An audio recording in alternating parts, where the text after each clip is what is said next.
Hello everyone, welcome to What If Issei Was Abused and Got Bleach Hallow Powers movie. Before we start, please go support the Soul Reaper 301 for writing that awesome fanfic. This is the translated version I made. There will be some wrong he or she calling here because it's translated, so let me clear this. Issei is a male in this story. Chapter 1. Back Home. Authors Pav. Hueco Mundo, a plane similar to purgatory, so to speak. In such a place there was no vegetation, and the little that there was were only withered trees. The surface was an extensive desert of white sand, which contrasted with the completely dark skies that did not have any stars, except for a moon that illuminated little to nothing to the infinite lands of Hueco Mundo.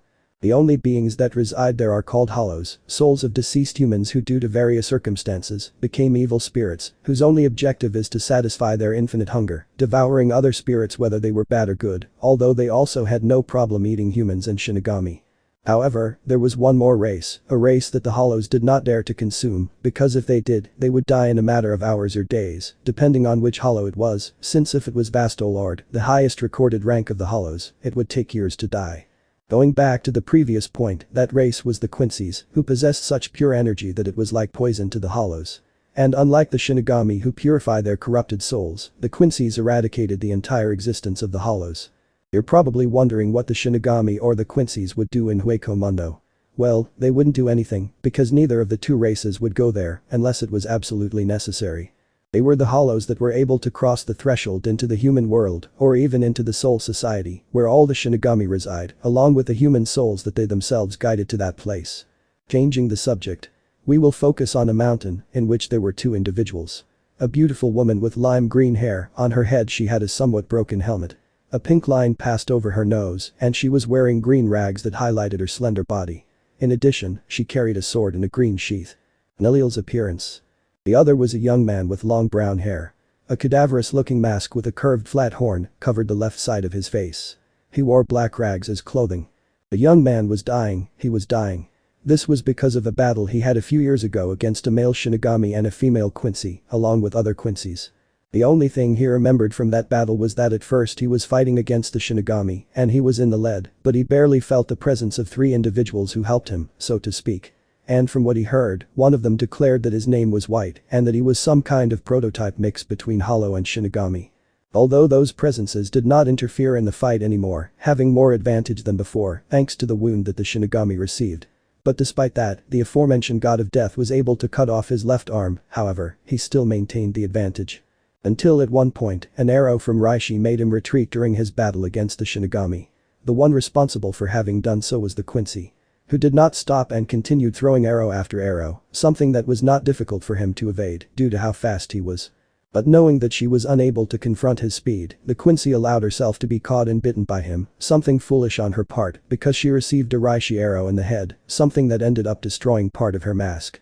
After that, he only saw a thick darkness in front of his eyes, however, somehow he came back to life, and not only that, he now had complete consciousness, not only of his body, but also of his thoughts. Although he had to regain consciousness in a hurry because the Shinigami and the Quincy began to attack him. And as if that were not enough, he had only one arm and a sheathed sword attached to it. All he could do was defend himself, both the Shinigami and the Quincy were attacking with almost everything they had, and even more Quincy's had appeared. Knowing that he couldn't take them all, Blanco used the Shinigami's Yatsuga Tensho technique to cover himself in the smoke and flee in the direction of Hueco Mundo. Managing to do so with great difficulty, since everyone chased him as if there was no tomorrow, and if it weren't for the bite he inflicted on that Quincy, he definitely wouldn't have gotten out of that alive. By the time he was able to return to Hueco Mundo, he stood in a desolate place, analyzing what had happened to him. He felt different, he had a greater awareness than before, yet he only remembered small, hazy fragments, the fight being the only thing he remembered well. Apart from that, he also felt a huge emptiness, so huge that he was unable to describe it with words, so he assumed that this was the price for something that allowed him to have the quality of recognizing his actions and thoughts. Wounded, weak and alone, Blanco decided to wander aimlessly through the eternal sands of Hueco Mundo, taking refuge in destroyed buildings to recover and face hollows who wanted to consume him for the enormous Ryatsu he possessed. After advancing through Hueco Mundo for a while now, Blanco noticed a hollow that followed him and continued without any signs of getting tired. At first he ignored it, he didn't feel a hostile presence coming from that hollow, even if it was hiding it and attacks him when he was off guard, he was able to eliminate it in a matter of seconds. But Blanco changed his way of thinking about that hollow because one day, he approached him and turned out to be somewhat tame, becoming a traveling companion of the brown-haired spirit. Until during an attack they suffered by hollows that wanted to consume them both, Blanco witnessed how Hollow broke his partner's mask. And minutes after that event, he was left speechless, seeing how his partner or rather partner, gained a more human appearance along with a sword. Once they dealt with the hollows that ambushed him, Blanco and his partner went to hide in the nearest place. Well there, they both discussed what had happened, but they didn't come to any conclusions and just tried to think of a name until the girl liked one because of how it sounded. Neliel to Adelschwink. However, as time went by, Neliel became more and more superior to Blanco due to a kind of illness that the latter had, an illness that was not only weakening him, but also killing him little by little, knowing what it was. It was because of the piece of Quincy flesh that he had inside him. Since then, Blanco has been getting weaker and weaker, so much so that he became unable to hold his sword and needed Neliel to move, something that was difficult for his partner to do, since she also had to eliminate the hollows that wanted to devour her comrade. And all this story brings us to the present. Blanco just looked at the moon of Hueco Mundo, while at his side, Neliel was helpless, not knowing what to do to help the being she considered her only and best friend. "Why are you crying, Neliel?" asked Blanco indifferently, witnessing the tears escaping from his comrade's eyes. "I don't want you to go," Blanco. Neliel answered the reason for her distress, not wanting to be alone and even less to do what her friend had asked of her. "It's just a matter of time. I may not leave today, but maybe tomorrow," Blanco commented, closing his eyes, while Neliel wiped her tears with her forearm. "I know," said the green-haired hollow, grabbing her sword and slowly pulling it out of its sheath. "Neliel," said Blanco looking at his comrade, who only raised his sword over his head. "Thank you," finished saying the hollow with a skull mask, and without saying anything, Neliel quickly lowered his sword until cutting off his friend's head. As Blanco's body disappeared into black ashes, Neliel dropped her sword as she did so, and then fell as well. She was dejected, and this was demonstrated by the sea of tears she expelled, despite her friend's request to do so in order to end her agony once and for all, and stop being a burden to her. "White Pav. What is this place? Where am I? Is this what lies beyond Hueco Mundo? You've been here a long time, little one." A male voice. "Who are you?" "I'm just a spectator." "You are? What are you talking about?" "I know you have a lot of questions, Issei. But I'm the least suited to answer them." "Issei? Is that my name?" "How do you know my name?" "I know because you don't belong here." "I don't belong here? What does that mean?" "You came here because of the clash of powers between the Quincy King and the Shinigami Commander-in-Chief. Since then, I've been keeping an eye on you." "Clashes of powers? King Quincy, Shinigami General Commander?" We watched. No matter how many questions I had, I knew they wouldn't be answered by what that being told me. "Exactly. Still, you'll find the answers you want once you return to your place of origin." My energies are renewed. My body stopped burning from the inside. "What did you do to me?" "I healed your body. The Quincy energy will no longer affect you, and I made you regain your power." "Who is this being to do all that?" "I suggest you suppress all your Reiatsu now, since it may affect the human world. Also, when you appear in your world, you will regain all your memories." "If I became a hollow, I guess it's because I didn't have a good life." "One more thing. You will be able to make your Zanpakuto appear and disappear with just a thought. That will help you turn back into a human and a hollow when necessary." "Human? Will I be human again?"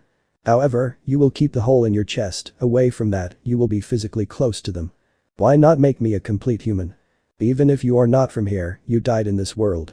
You have no choice but to continue being what you have become." "I understand." After he said that, a kind of portal appeared in front of my eyes. Without hesitation I moved towards him, but the moment I crossed him, an extensive darkness covered my surroundings. Not knowing what to do, I just started walking. I continued walking until I could see a flash of light in the distance. I headed towards that glow, and when I was close, I appeared in a forest somewhere in the human world. The first thing I did was look around me to at least discover or find some indication of where I was. However, dozens and dozens of fragments appeared before my eyes almost immediately, something that caused me a severe headache that lasted a few seconds. But even though those fragments of my life lasted a few moments, it took me minutes to assimilate each one of them. By the time I came to, I had pushed my memories aside and focused on one thing. I came back home. Chapter 2. A Complicated Life. Authors Pav. Guo City, Japan. A city with quiet and modest inhabitants like in any urban area in the world. Although, beneath that friendly facade, the vast majority hid very dark secrets, from being unfaithful, accepting bribes, laundering money, to having relations with various mafia groups or being involved in murders. And even though the family we will talk about next has not done any of the things mentioned above, they were hiding something, or rather, someone. The Haidou, one of the wealthiest families in the city. Headed by Goro Haidou, a man who is dedicated to selling cars, having been able to found a lot of companies all over the world. Not only earning a good amount of money for the cars he sold, but also the recognition of very powerful people who asked him for high security or high-end vehicles. As the second in command, Izumi Haidou was not only in charge of supporting and helping her husband in making certain decisions, she was also in charge of companies that focused on cosmetics and fashion. She received all kinds of approvals from models, actors, musicians, etc. Who highlighted the clothes as unique and beautiful, and the makeup as well as the perfumes were classified as being of incredible quality. Apart from them, there was their daughter and firstborn, Issei Haidou, who at an early age had shown great ingenuity accompanied by enormous talent, obtaining the complete attention of her parents, who confirmed that a publication made by scientists was true, announcing that girls demonstrated a higher rate of intelligence and talent than boys. This news had not only reached the ears of the Haidou, but also reached all the families in the entire country, some who believed it and others not so much. But the Haidou were the ones who took it most seriously, so seriously that they began to want girls and only girls, so that the figures generated by their companies would increase. Being sure that if they had a son, he would only take charge of dismantling and discrediting everything they had built for years. So they weren't too happy when they found out that their second child turned out to be a boy. And since they had no other options, they kept him, except that they didn't show him off as much as they did with their daughter. In fact, they didn't even give any news of his birth. They just made sure that he was far away from their daughter and from them. However, at the poor age of 6, the abuse towards little Issei began due to the fault and whim of Issei, who lied, saying that her brother hit her and insulted her out of envy. And since she was her parents' favorite, they did not hesitate to believe her word, beginning to give her the attention that their second son so much wanted, but this attention was not the pretty kind. Alone and sad, Issei had no one to turn to, apart from the Haidou residence, and spent most of his time wandering the streets of Kuo. But thanks to the latter, he met Raimi, a kind vagabond he met by chance. And although Raimi couldn't give much to the little brown-haired boy, he was content with receiving his advice and the affection he didn't get from his parents. That loneliness and sadness that Issei felt at first turned into happiness, despite the fact that his parents were constantly punishing him, something that did not matter much to him, since every time he had the opportunity, he went with Raimi to bring him something to eat, and not only that, he also accompanied him to wander around the city, sharing beautiful moments together. However, a year after meeting Raimi, Issei went to visit him and found him sleeping. Not wanting to be rude, the brunette left to return later. After a few hours, he returned to that place, finding the homeless man sleeping again, and not even in a different position, he was still the same as before. Aware that it was getting late, Issei left him a plate with food wrapped in transparent paper. The next day, Issei visited him again and to his surprise, Raimi was still sleeping in the same position as the day before, and the food he had left for him was still where he had left it, as if no one had moved it. Worried about his friend, Issei went in search of an adult to check on Raimi, when he found one who kindly gave in to his request. The adult, seeing the homeless man's body on the ground, became alarmed and quickly contacted an ambulance. By the time the paramedics arrived, the adult was alone, since Issei had run away to avoid giving explanations. In any case, the brown-haired boy had hidden in a nearby place to listen to what the doctors had to say. Unfortunately for him, after the paramedics had examined Raimi's body, they declared him dead, something that Issei heard perfectly every word. An enormous sadness flooded Issei, a sadness that hurt him more than his father's blows. That same night, the little brown-haired boy cried like never before, even with his parents and sister being in the house, they had not noticed that. However, amidst all his pain, a thought crossed his mind, which, upon analyzing it carefully, he proceeded to wipe away the tears that were running down his cheeks and stopped crying, even though he wanted to continue doing so. But he didn't do it, he motivated himself knowing that Raimi wouldn't want to see him crying. Besides, if he wanted to honor the memory of his friend he had to be strong and turn that thought he had into a goal. I swear I will become a multimillionaire so that no one will ever live on the streets again. It was the goal that arose from the tragedy, which, no matter how complicated it was, Issei was willing to accomplish. The first and most important thing he did was to learn to read on his own, because his parents did not have the decency to teach him that. By the time he achieved it, he did not hesitate to immerse himself fully in the world of books, reading calculations, history, geography, biology, chemistry, physics, myths and legends. He read everything regardless of what books they were, whether he understood them or not, as long as it brought him closer to his goal, he did not care about anything else. And apart from that, he asked his parents on more than one occasion to enroll him in elementary school, despite the fact that they refused several times. Until, fed up with the insistence of their second son, they agreed to send him to school, with the agreement that he would not carry the surname Haidu, which Issei accepted without hesitation, thus obtaining the surname Yamamoto, becoming Issei Yamamoto outside and inside the Haidu residence. At first Issei had a hard time settling in at school, even so, there came a point where he adapted to the school environment, in which he focused completely on doing the activities left by his teachers, but because of this, he earned the abuse of many boys who classified him as a bookworm. The abuse towards Issei reached such a point that he was forced to do his bully's homework. Something he didn't like at first, but when he discovered that it made him improve, he changed his attitude towards it. As time went by, Issei made huge strides, so much so that it was only a matter of time before he caught up with his sister, who, in addition to going to a highly expensive private school, also went to high-quality private classes. And despite the fact that the study levels of a public school and a private school were totally different, after many efforts, Issei at 13 years old got a scholarship to a private middle school, the same school his sister went to. Such news completely surprised her parents, who wondered if their second child could be as intelligent as their firstborn. Meanwhile, the aforementioned, upon learning that she would go to school with her brother, responded badly to that. Although she calmed down when she found out that she would travel in the limousine and her brother by bus, in addition, with a difference of a year that both were, they would not be in the same classroom so there would be no problems, there would only be if one of the two started at recess time. Without a choice, Issei had to accept his parents' decision, who stopped punishing their second son and proceeded to keep an eye on him to see how he was progressing. Issei noticed this and set himself the goal of sabotaging his brother. During his first week at his new school, Issei had a difficult time, even so, in the second week he did better, and in the third he fully adapted. But during the break, the brown-haired boy avoided meeting his sister in every possible way, staying in the school library during the 10 minutes of recess. Issei, for her part, was upset at not being able to create a conflict that would affect her brother, since he spent all his time in the library, and since the attendants were there almost all the time, she was sure that they would defend him if she told a lie like accusing him of theft. However, as she thought of a plan to make Issei's life difficult, he improved, having very good grades almost reaching excellent ones. And to top it off, her parents no longer spoiled her like before, and little by little, they were getting closer to Issei, knowing that she would have to act soon before he took away everything she had. Until one day he decided to bribe the teachers and the principal. It was difficult, very difficult to get them to accept the money and, above all, to get the amount they were asking for, not only to make his brother's studies difficult, but also to buy everyone's silence. Still, every damn penny was worth it, as upon hearing that Issei's grades dropped and his parents lost interest in him, she was overjoyed, being at ease that she wasn't going to lose anything now. Nonetheless. Somehow or another, her brother had managed to not only get good grades again, but also got third place for best first-year student, and if it hadn't been for the teachers lowering his grades, he would have possibly gotten first place along with a mark that will surpass his own that year. A huge envy began to eat away at her inside. She was going to sabotage him again, but not with the goal of keeping everything that was hers, but with the goal of discovering what secret he was hiding to improve, refusing to accept that her brother was becoming better than her. Having been able to send a group of boys to snatch his briefcase, and when she had it in her hands, she expected to find a drug, a notebook with notes or whatever, but she found nothing. And as the months passed, both were still in the same school, therefore, Issei continued his sabotage towards his brother at the same time, as he tried to find out his secret, although, this only made him improve more and more to the point that he greatly surpassed her in his second year.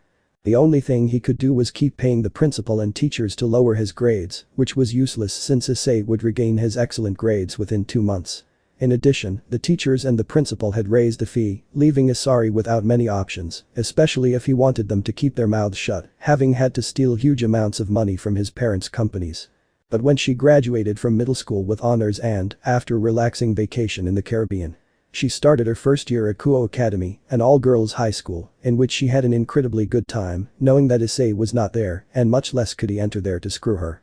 And to have a clearer conscience, through threats she managed to silence the teachers and the director of her former school forever, making it clear that if they tried to make public what she did, she would take care of sending them to kill them and her family.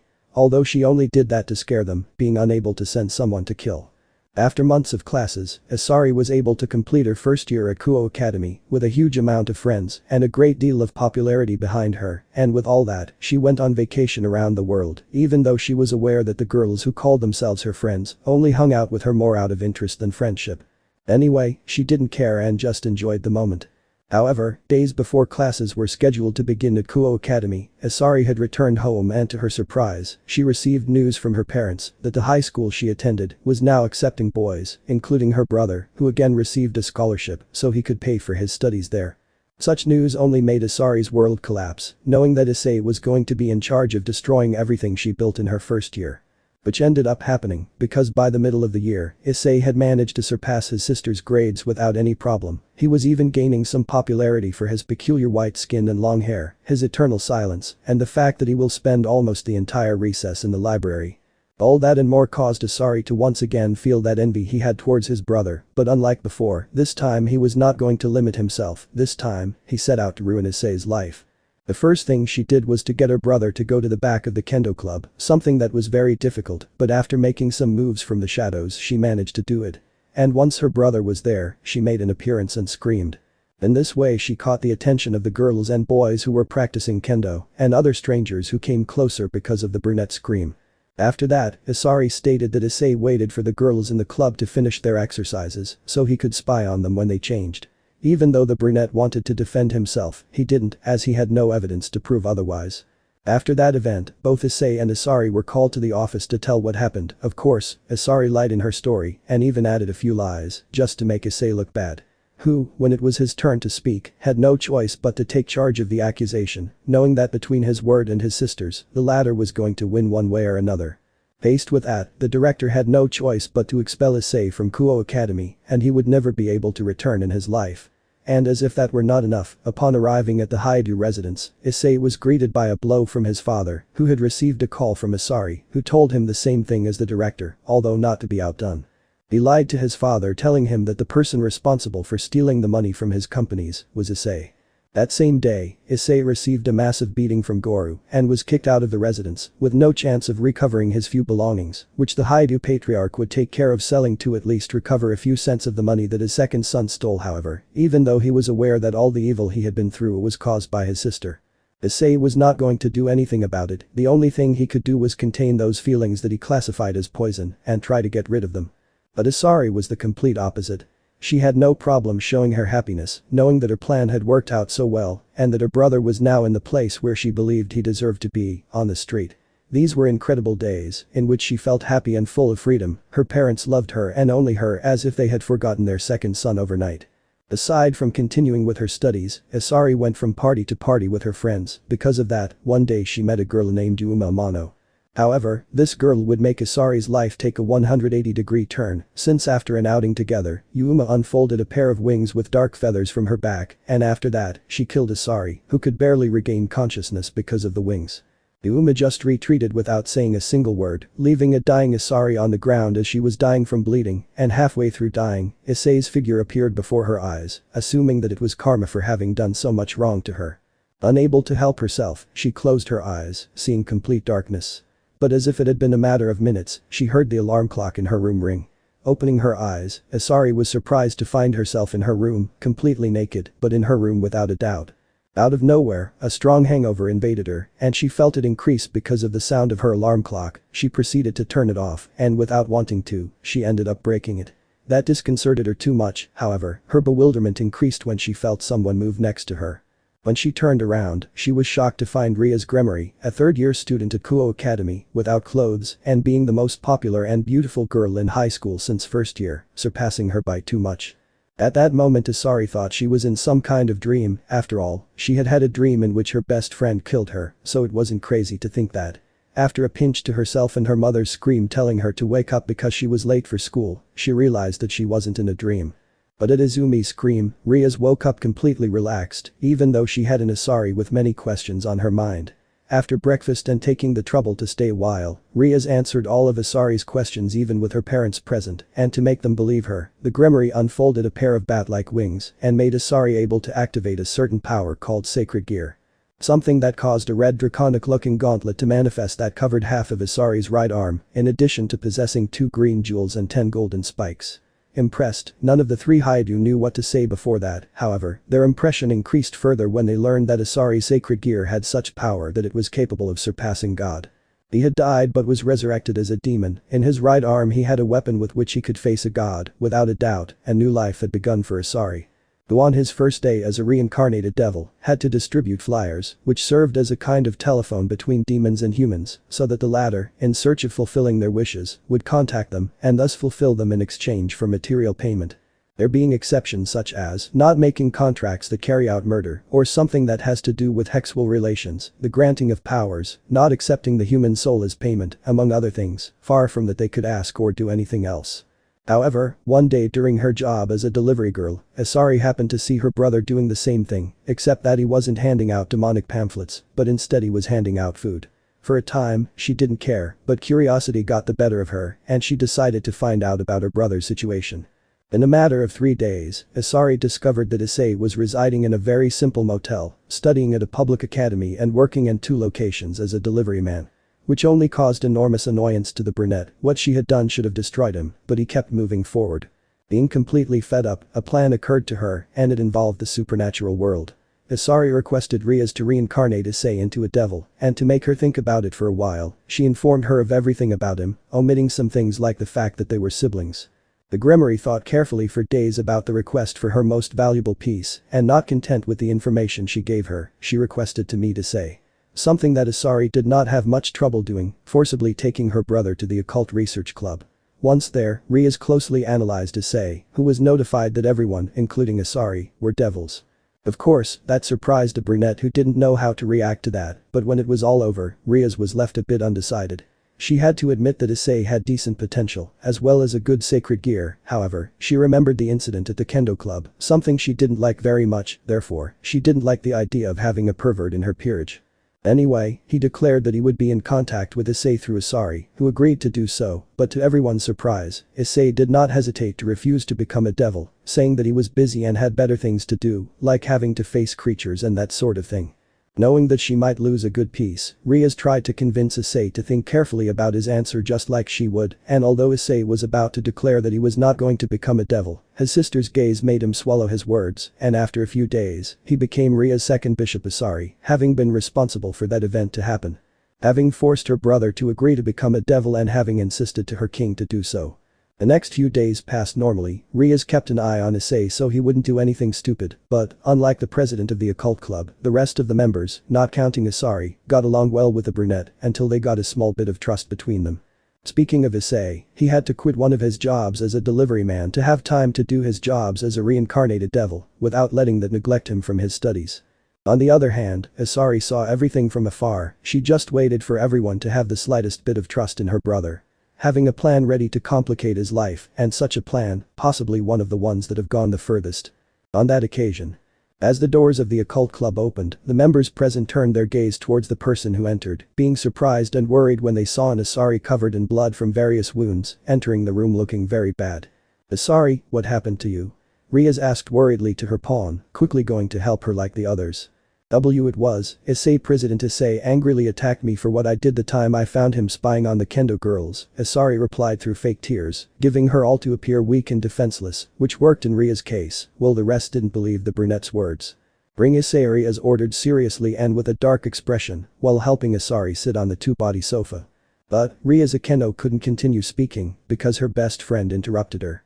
Do what I told you, Rias exclaimed in complete anger, sowing a slight fear in her other pieces, except for Issei who was still crying, but inside she was smiling maliciously. Not being able to oppose Rias, Akeno turned her gaze towards Kaneko, giving her a nod as a sign to go look for Issei, which the little rook understood, and with a certain amount of doubt, she left the club, while Akeno and Kiba stayed to help Issei, knowing beforehand that their partner would be capable of doing such a thing as hurting her. 30 minutes later, Kaneko entered the club accompanied by Issei, who upon setting foot in the room, felt a strong pressure affecting him and only him. Immediately noticing, he knew that the pressure came from Rias, who looked at him seriously with her eyes that were no longer blue, but were now a dark red that promised to cause him a lot of pain. Back to the story. And that was how hell began for Issei at the hands of the Grimoire nobility, even though most of the members did not want to do it, but were forced by their king, something that the brown-haired boy understood without having any problems about it. Anyway, Akeno went with Sona Citri, heiress of the Citri demon clan and president of the student council of Kuo Academy. who upon finding out what was happening, did not hesitate to confront her friend, who, when explaining what happened, left Sona with doubts and questions. Even so, the Citri heiress trusted Akeno's words, openly declaring to the Gremory that she would help Issei, and that if her punishments went too far, she would inform her parents. Rias had no choice but to keep her mouth shut and contain herself. In turn, she lost that trust that she built with her pieces and vice versa, although Akeno, Kiba and Kaneko not only distrusted Rias, also Issei, who was only upset to see that his plan did not go entirely well. Anyway, she had the complete trust of her king, having been a win-win situation for her. But without sitting idly by, Sona decided to secretly investigate the lives of her pawn and bishop from Rias, wanting to know why Issei had the habit of making Issei's life complicated. Not having discovered too much, the little she could find was the fact that the two went to the same private middle school, and after that, a year apart, they managed to enter Kuo Academy. However, the strangest thing from Sona's perspective were Issei's rankings when he was in that middle school, having had an average of between 80 and 90, although as time went by, the Yamamoto average increased until it became an average of 90 and 100. Now he understood how Issei was able to get into the best high school in the city, but what he didn't understand was how someone like him was able to do something as dirty as spying on girls changing. So reviewing the report regarding his attitude in class during his stay at both schools, he found that he was totally clean, not counting the aforementioned, far from that he spent his time entirely in his classroom and in the library, in addition to going to the bathroom obviously.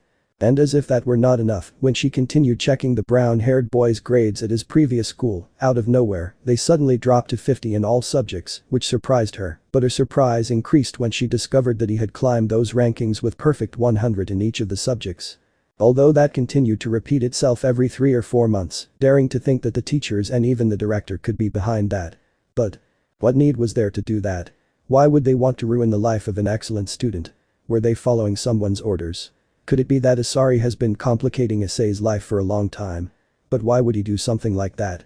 These were the questions that Sona asked herself, and since she knew that they were not going to be answered out of the blue, she decided to investigate much deeper into the subject, having the feeling that all the evil that Issei suffered and was suffering was not a failed love conflict or something like that between him and Issei, but that there was something much bigger than that. So she was not going to stop until she discovered what was happening. Returning to Issei, after the discussion he had with the student council president and her king, his life calmed down a bit, his punishments had decreased quite a bit, even so, his work increased twice as much to the point that he had to take care of only renegade demons that invaded the city, something he was grateful for having a sacred gear. Since he was sure he would have died if it hadn't been for that. However, one day while leading the occult club, Issei came across a nun named Asia Argento. And despite Ria's warning that if he had even the slightest contact with an affiliate of the Angels or the Fallen, it could cause a second biblical war, something that none of the three forces were prepared for due to their short staff after the first war had ended. But because of how lost the nun seemed to be, he decided to help her, and for approaching her he was going to receive a punishment. Said act was going to be increased by having to approach a church, because Asia had asked him to guide her to the church in the city. Without being able to retract, Issei agreed to guide her, although before setting off, the brown-haired man warned him that the only church in the city was old and abandoned. Despite that, the nun assured that that was the place, so without contradicting her, they set off towards the church. But in the middle of the way, Issei witnessed how Asia healed the wound that a child had on his knee, by means of 2 rings. At that moment, the brown-haired boy knew that it was a sacred gear, even so, he did not say or ask anything about it. By the time they reached their destination, Issei said goodbye to the nun as he felt a chill just by looking at the structure, and along with that, the presence of several beings that inhabited the place. Asia for her part thanked Issei very much for the help. However, upon arriving at the old building of the occult club, Issei was severely punished by Rias, not because she felt like it, but for having joined forces with an affiliate of the church. And as much as they did not like seeing the harsh treatment their partner received, they knew that it was somewhat justified. While Issei was happy about it, after all, she was the one responsible for informing Rias about what her brother did. However, despite the warnings of his king, his companions and even Sona herself, Issei, upon finding Asia lost in the city again, did not hesitate to go help her, and not only did he help her, he also spent time with her by taking her to a shopping mall. Going to a fast food place for lunch, he followed that by taking her to the arcade, being the most expensive outing Issei had ever had in his life. Something that did not matter too much to him, given that both Asia and he had a wonderful time, having been a complete adventure for both, being the first time they had fun and went out with someone. In the present. After finishing their outing, the 2 young men stopped in a park to rest for a few minutes, due to the energy they had spent on the games. So they were not very selective and sat together on the first double bench they saw nearby. I had a great time, Issei said, a very happy Asia with a wide smile that radiated joy, which made the brown-haired boy happy. I say the same, Issei commented with a smile on his face, being an experience that he was never going to forget in his life. Staying in a comfortable silence, Issei watched as a bunch of people strolled through the park, from young couples to married adults accompanied by their children. But before long, the brunette noticed out of the corner of his eye how Asia seemed to be uneasy for some reason. "What's wrong, Asia?" Issei asked with uncertainty, looking at the blonde, who was only alarmed by that. "It's nothing. It's just that I can't ignore that wound you have," Asia answered somewhat nervously, while Issei touched an ugly wound he had on his forehead, made by Rias. "It's okay, don't worry. I just had a little accident, that's all," the brunette lied bluntly, receiving a shiny look from Asia. "Do you want me to cure it for you?" the nun asked, determined to do so, which made Issei smile at how kind Asia could be. "No need, calm down," the brown-haired boy responded in a calm tone, shaking his left hand in denial. "Please. Besides, this way I could pay for what you did for me," Asia commented insistently, making the brunette sigh as she had the feeling that the nun would keep insisting until she said yes. "Okay. You can do it," Issei said in a defeated manner, cheering Asia up to the point that she formed a bright smile on her face. After that, both of them went in search of a place where there weren't many people walking around. By the time they were able to find the indicated area, Asia made a pair of rings appear, which were already placed on the middle finger of both hands. At that, Issei crouched down to be more or less at the height of the nun, who positioned her hands near her head, and by doing that a green aura was expelled from the rings. In this way, not only was the wound on Issei's head being healed, but his entire body as well. Ria's punishments plus the hunts for renegade demons left him with wounds and broken bones that have not completely healed to this day. But far from that, Issei loved the soothing feeling that Asia's sacred gear gave him. "It's so warm. I never thought there could be a sacred gear this warm," Issei thought, completely fascinated, feeling as if the sacred gear itself was hugging him. "Ready," Asia declared happily, causing Issei to come to his senses, and when he did, he touched his forehead to the surprise of finding that his bruise was no longer there, and not only that, he also couldn't feel any of the wounds he had on his body, which normally gave him enormous pain even when sleeping. "Incredible. Not only did you heal me, I also stopped feeling the pain. Thank you very much, Asia," Issei said sincerely, accompanied by a huge toothy smile that showed pure gratitude. "You're welcome," said Asia, a little nervous about the brown-haired boy's words as she was not used to flattery, although, to her regret, she had realized that something was not right. "You don't seem scared by what I did," Asia commented without looking at Issei, to which he let out a deep sigh, knowing that he couldn't keep hiding the truth from the blonde. "I'll be honest and direct with you, Asia. I'm a demon," the brunette revealed without even hesitating for a second, something that didn't scare or worry Asia, on the contrary, she was totally calm. "You don't seem scared by what I said," Issei commented, somewhat surprised, with his right eyebrow raised, looking at Asia, who shook her head at his words. "You've been an amazing person until now, Issei. I shouldn't have to be scared of you," Asia said with a smile, which surprised Issei, who just gave a small snort. "The incredible one here is you for taking everything calmly," said Issei, scratching his head in embarrassment as he remembered how he almost had a heart attack when he found out that supernatural beings existed. "I've been aware of everything since I was a child," Asia commented somewhat melancholy, catching the brown-haired boy's attention. "Continue." "I'm listening," said Issei, sitting on the floor, looking and listening carefully to the nun, who, seeing how the brunette had already made himself comfortable, couldn't turn back. "When I was born, my parents abandoned me, so I was raised in a religious orphanage," Asia said, while the image of her with other children and a nun praying at lunchtime appeared in her mind. "Apart from what the church taught us, I was able to learn more thanks to this power, which I released at the age of 8. Asia again remembered another event in the form of an image, but this time, it was about her healing a bleeding puppy while being watched by a child. After that, the child ran to the priest of the church, saying Asia cured him, referring to the now cured dog, and barking with joy. After that, the rumor that I was some kind of saint spread quickly, causing a lot of injured or sick people to come to me to be cured. The image of her wearing better church clothes healing a sick man, while a lot of people formed a long line waiting for their turn, was implanted in her head. The part of me was happy, after all, I was capable of helping anyone. But on the other hand, I felt lonely, sad. Both children and adults looked at me differently and distanced themselves from me for being the saint," Asia commented sadly, remembering how she watched the other children play through a window, alone, without anyone accompanying her. "However, one day I came across an injured demon that was being chased by an exorcist. I didn't know that until that exorcist appeared. But it was too late, I cured that demon, and he killed the exorcist, and then escaped." Remembering with pain that event, from the demon's pleas for him to save him, to the sound of blood falling to the ground, a product of the wound that the same demon caused to the exorcist in the abdomen. Those who once called me a saint called me a demon, and my punishment was excommunication from the church. Being in full view of everyone in a huge room, Asia listened to the angry shouts of her superiors and their disapproving glances mixed with rage and hatred. The only thing she could do at that moment was to bow her head in sorrow and guilt. Since I had nowhere to go, I joined the fallen angels. Asia finished telling her story without much enthusiasm, sadly touching the hard cross that hung around her neck, maintaining her faith in the biblical God despite everything that had happened, but she did it more out of guilt than anything else. I guess you must hate me now, being on the side of your enemies, said Asia with a bitter tone, knowing that it was a matter of time before Issei and she would cross paths in the middle of a fight between both sides, whether they wanted to or not, having the obligation to fight, or they would be punished, or in the worst case, killed for not doing their job. However, Issei, who remained silent during the story, slowly got up from the ground, and to Asia's surprise, she felt Issei cling to her and hug her. Raising her head with her eyes open, Asia saw a kind smile come from the brunette, which was enough to make her not know what to say. It's not who you are on the inside, your actions are what define you, Issei declared while keeping his smile on his face, causing Asia's surprise to increase further.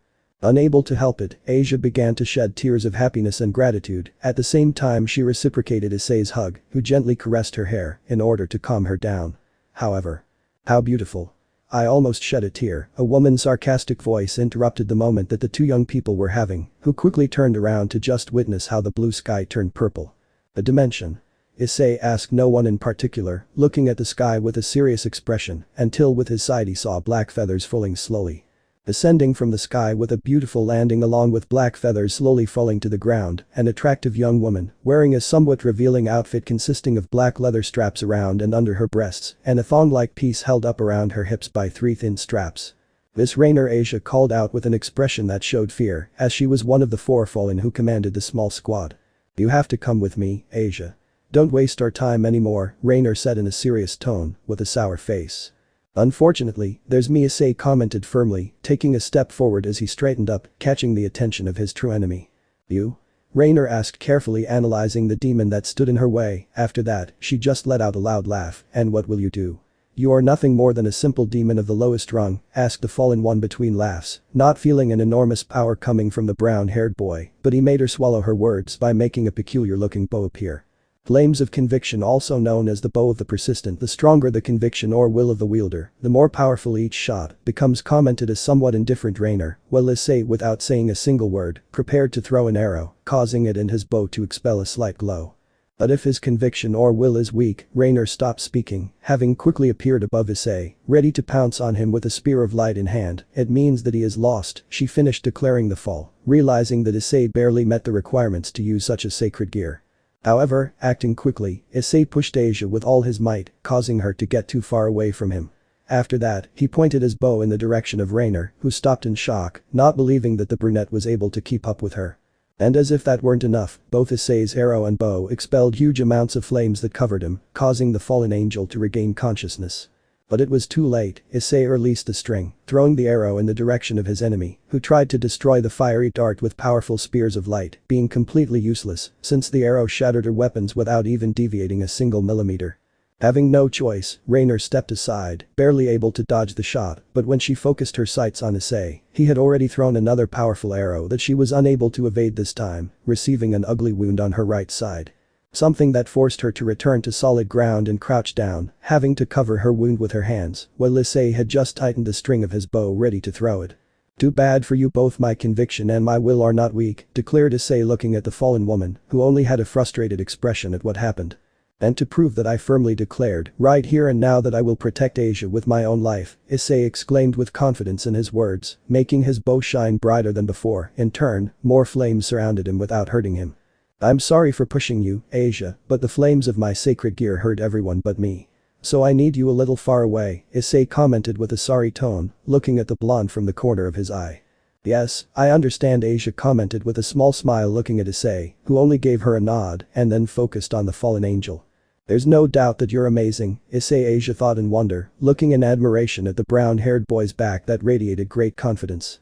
Whenever you want, fallen angel, said Issei, waiting for Rainer to pounce on him, being unable to kill her in cold blood. Bastard, Rainer whispered in a low voice, looking at the brunette with complete hatred. Are you serious, Rainer?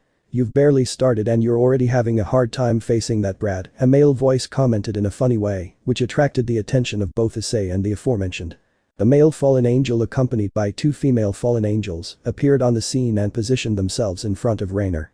Issei, for his part, only limited himself to making a grimace that showed annoyance, knowing that things were going to get too complicated from now on.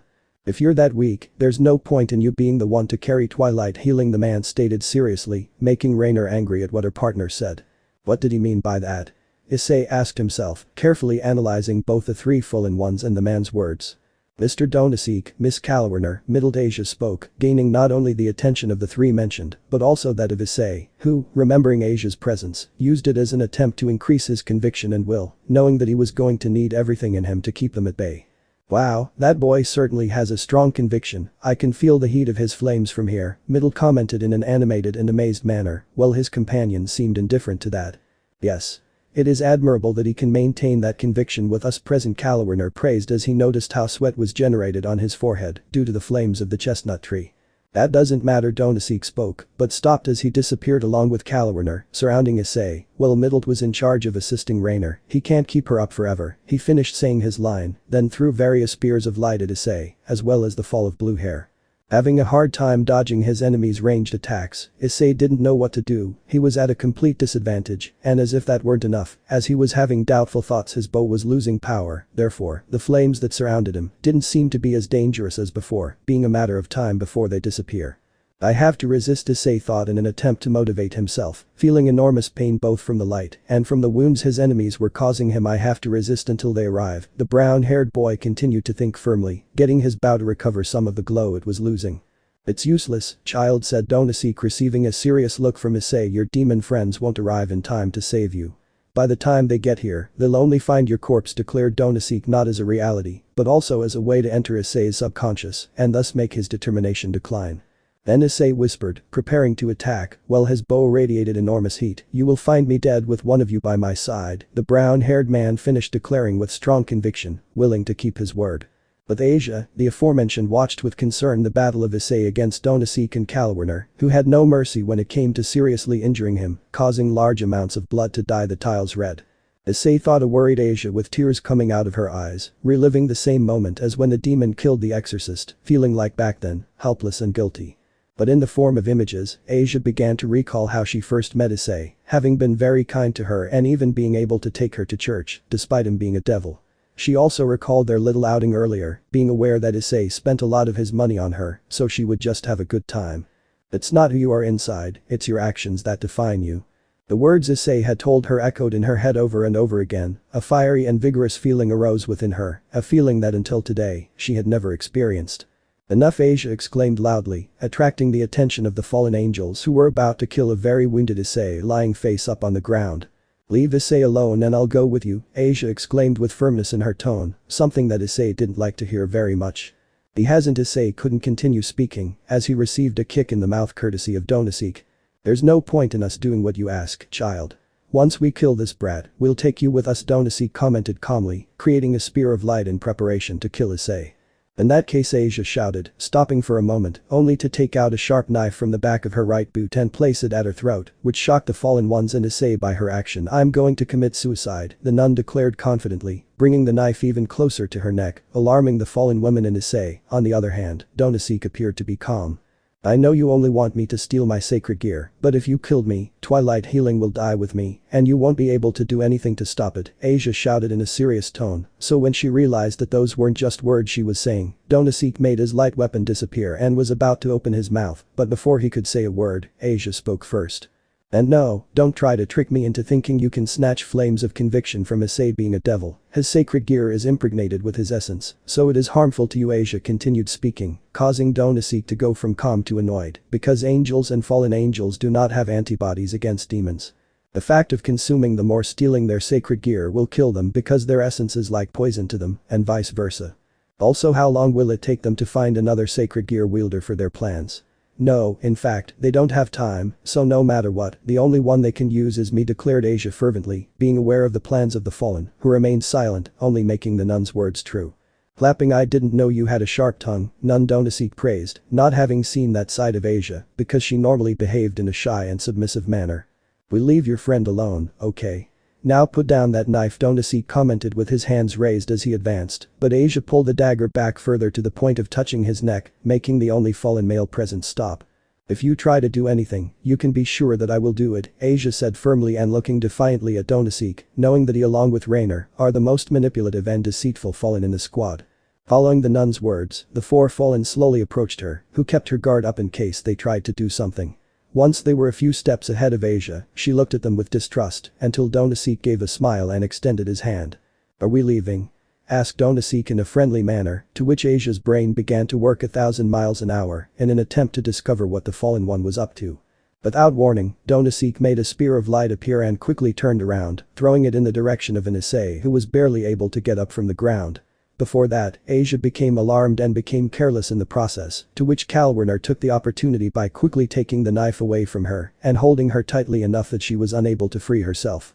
Issei, Asia shouted worriedly with all her might, gaining the attention of the brown-haired teenager. Hearing Asia's scream, Issei raised his head to find a spear of light approaching him. Without his bow and without the strength to move, Issei gave up, pessimistically accepting the end he would have. However, Akeno suddenly appeared in front of him and using a protection spell, she deflected the weapon of light without any problem. You held up well, Yamamoto. From now on, we'll take care of it. Sona's voice came from behind Issei, causing him to turn around.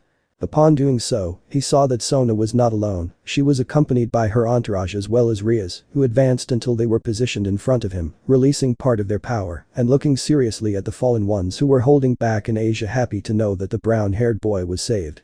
Normally we would stay and keep them company.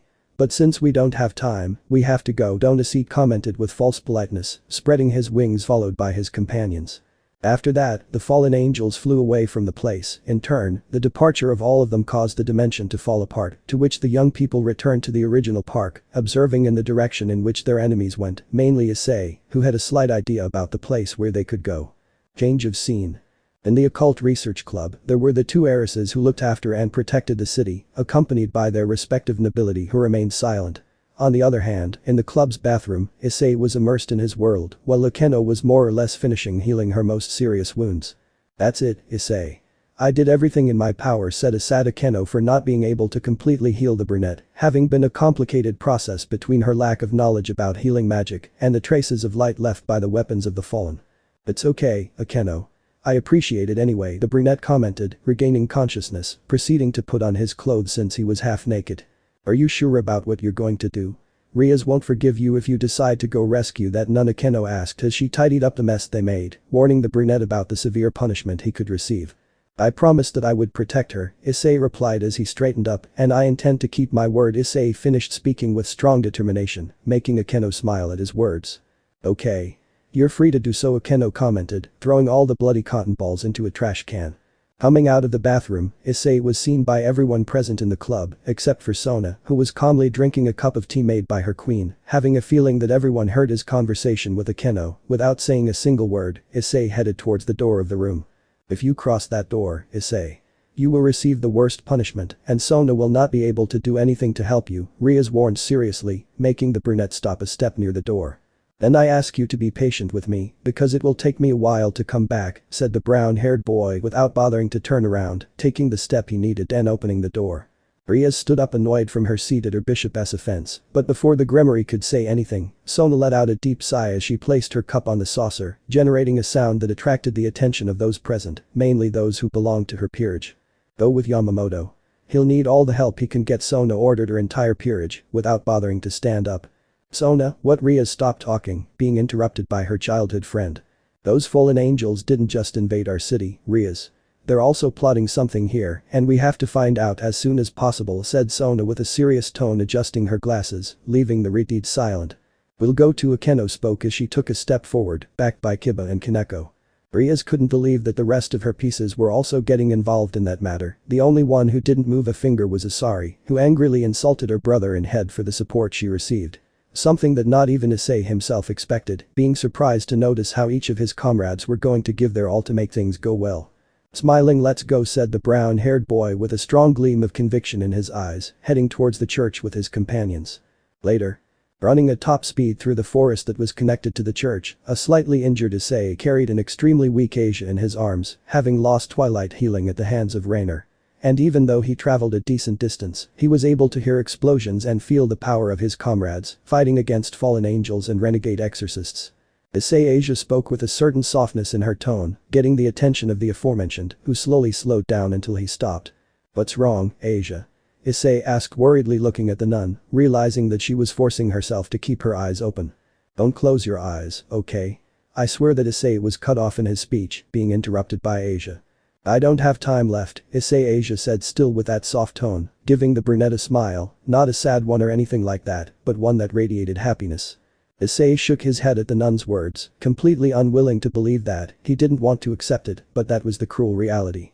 Even if he were to defeat Rainer and snatch Twilight healing from her, the result would be the same. Asia would die before he could do anything. "I'm sorry," said Issei with a broken voice and with watery eyes about to burst into tears, falling to his knees on the ground, defeated for not having kept his word. "Don't worry, you've done enough for me," Asia said, keeping her smile, remembering everything Issei did for her, and because of that she was unable to complain to him or blame him.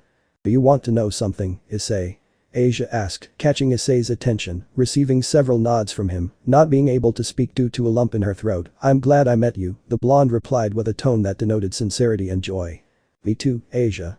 I'm also glad to have met you," Issei said with a small smile, as tears escaped. Hearing that, Asia's smile grew even more. However, the aforementioned stopped breathing, and her eyes lost all sparkle of life after a few seconds.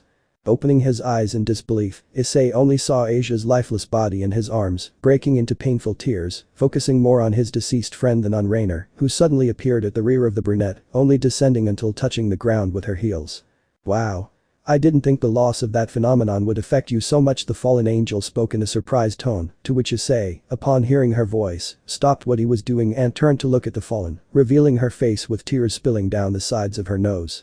Laying Asia gently on the ground, following that, Issei summoned his bow and in a quick spin, launched an arrow impregnated with fire, something that Rainer was able to dodge without any difficulty. Because of that, the fiery dart hit a tree, therefore, the flames did not take long to expand.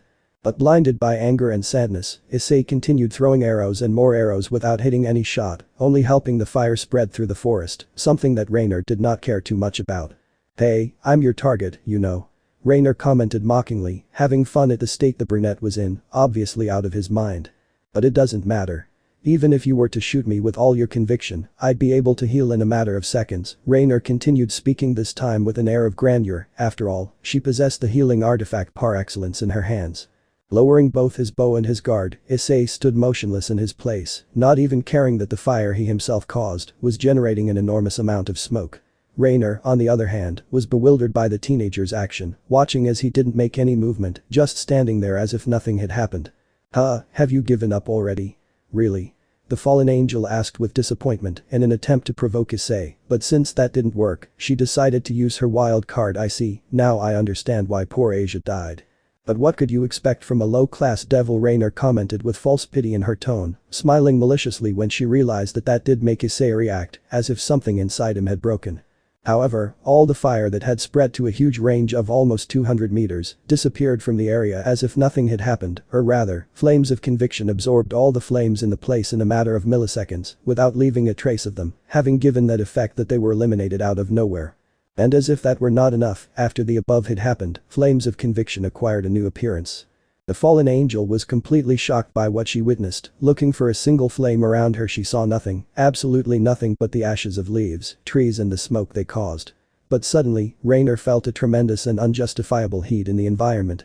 In the distance, the Gremory and Citrine nobility had managed to wipe out all of their enemies, something that cost them due to the huge number of fallen and renegade exorcists there were. Enough so that Sona and Riaz began to consider the fact that their city could be in the sights of a being that was carrying out a plan from the shadows.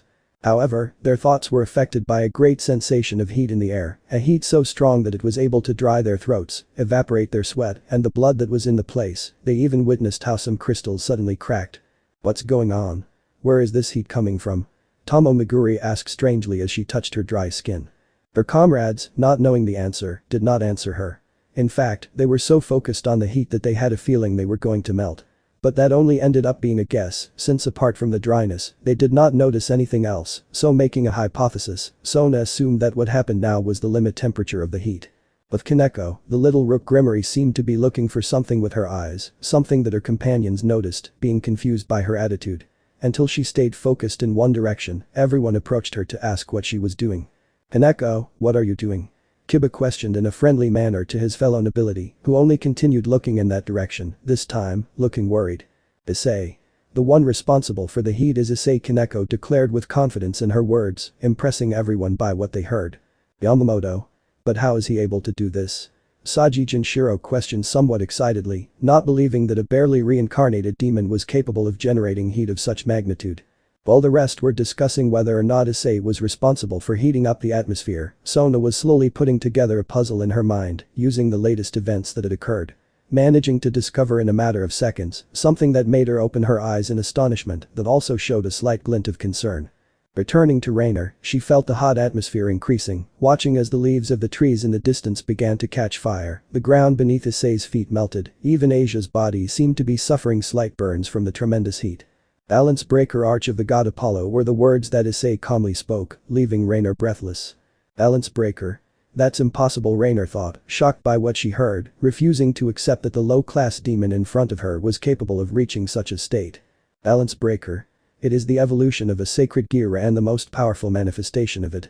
Opening his left hand, a simple-looking arrow appeared in Issei's palm, with his other limb holding the handle of the weapon. Although it is a difficult state to reach, there were 3 ways to release it. Aiming at the ground, Issei slowly placed the shaft of the dart into the arrow rest. After that, he positioned his index finger above the nock of the arrow and the rest of his fingers below it, proceeding to hold it along with the string. The first. It is through hard and strict training that the carrier must go through. Positioning his feet in an L shape and aligning his heels in parallel, after finishing doing that, Issei straightened his back well. The second. It is to hand over a part of the body to the sacred gear itself, but this would only unlock an incomplete balance breaker. Holding on without applying too much force in the grip, Issei raised his bow with the inside of his elbow parallel to the ground, keeping it balanced. And the third. It is through strong emotions, so strong that they are capable of clouding the judgment of the bearer, so that the sacred gear evolves and can momentarily control its host. Using his 3 fingers plus the muscles in his back, Issei pulled the arrow along with the string back, with his arm relaxed and his elbow raised, stopping the moment he perceived the bow tense. So by not keeping his promise. The image of Asia dead with a smile was implanted in his head. Rainer's taunts and insensitive comments. "Wow, I didn't think you were going to be so affected by the death of that freak. Hey, I'm your target, you know. Now I understand why poor Asia died. But what could you expect from a low-class devil? And the fact of having been suppressing feelings like hate, anger, sadness, etc. Memories of the punishments he received from his parents, Raimi's death, the abuse he received for being the school nerd, Asari's constant sabotage, the punishments Rias gave him and much more fragmented before his eyes. Thanks to all those poisonous feelings that came to the surface and invaded every corner of his soul. Expelling a powerful aura, Issei pointed his bow in the direction of a shocked Rainer. Issei was able to acquire his balance breaker. Scorching sun shot Issei uttered as he released the string of his bow, throwing out the arrow that was propelled at the enormous speed of lightning. However, the arrow became slow. No, in fact, the entire world became slow from Rainer's perspective. She stood petrified, the arrow heading towards her shining like the sun, having the feeling that if she was shot, her existence would turn to dust. Following her instincts, the fallen angel stepped aside with great difficulty, managing to avoid the dart that caused a small cut on her right arm. The arrow continued straight ahead without stopping, turning the trees that stood in its way into ashes, and if it weren't for the fact that it was fading away as the meters passed, it would have possibly charred the nearest civilization. Coming to her senses, Rainer began to inhale and exhale repeatedly due to lack of air, having completely forgotten to breathe during the arrow's trajectory towards her. Still feeling that sense of threat that terrified her, this being the 5th time she feared losing her life.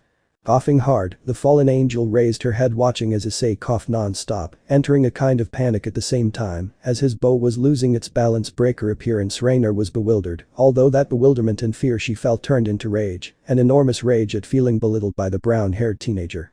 Who had already caused her more than one problem in less than 6 hours. Ready to kill him, Rainer tried to create a spear of light in her right hand, however, for some reason she did not feel her limb move, she only felt a tingling in that area. Looking down, the fall was stupefied to see how her right arm turned to ashes, having little time before it extended to her chest. Making a sword out of her healthy limb, Rainer didn't hesitate twice and cut off her entire right arm, which turned into dust after it fell to the ground. She threw away the weapon to make use of the only twilight healing ring she possessed. The fallen angel proceeded to heal the wound she caused herself. Meanwhile, Issei couldn't get back up, his body radiated an enormous heat, and his throat was ultra mega dry. More angry than ever, Rainer was fed up with Issei's existence, so she created a luminous spear to kill him, being completely willing to do so. However, halfway down the path she was imprisoned by chains of water that emerged from the ground, being unable to free herself, no matter how hard she tried. "You have a magnificent balance breaker," Yamamoto praised Sona, making an appearance with the others, which left Rainer perplexed. "Impossible, you guys should have died, you're just a bunch of bucking brats," Rainer roared, glaring angrily at the young demons, who only had minor injuries and a little fatigue. "Sometimes quality is better than quantity. Besides, it's not our fault that your companions have let their guard down against us. Just like you did with Yamamoto," Sona commented somewhat arrogantly, only making Rainer angry at her words. "Issei, are you okay?" asked a worried Akeno as she headed towards the brunette, receiving an alarmed look from him. "Agua agua," Issei said over and over again with difficulty, due to the enormous pain in his throat and the heat that suffocated him. Instantly understanding the situation, Akeno wasted no time in creating a small waterfall above Issei, completely drenching him, creating a dense cloud of steam due to his burning clothes and skin, being the least of his worries, and only concentrating on drinking as much water as possible. After a few seconds, Issei was already feeling better, so he raised his hand in Akeno's direction as a signal for her to stop, which the Gremory Queen caught and undid the spell. "Thank you," said Issei, trying to get back up, failing in the attempt. "Don't overexert yourself. Releasing the balance breaker must have used up all your energy," said Akeno, helping the brown-haired boy to get up, something he was grateful for. "Kill me or else you'll regret not doing it," Rainer roared seriously towards Sona, which attracted the attention of everyone present. "I would. But we need you to find out what plans they have for our city," Sona commented, not even flinching at the ferocity of the fall, looking quite confident enough to turn her back. "Let's go," Sona gave the order as she set off, but suddenly stopped. "And yes, Yamamoto, you can do whatever you have to do," commented the Arasitri, responding in advance to Issei's request, which surprised him and annoyed Rias, who didn't say anything about it. Taking off from Akeno, the aforementioned worried about Issei, thinking that he wouldn't be able to keep his balance due to how exhausted he was. Even so, he was able to do so and just started walking, slowly heading towards Rainer, who, upon seeing how the teenager was approaching her, only made an annoyed face. Being face to face, Issei didn't even look at Rainer's face, he just proceeded to grab the only hand she had.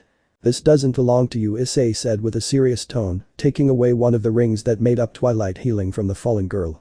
"And what will a dead woman do with that?" Rainer asked with a wicked smile, causing Issei to look at her angrily to the point of summoning his bow, and it immediately took on its balance breaker appearance.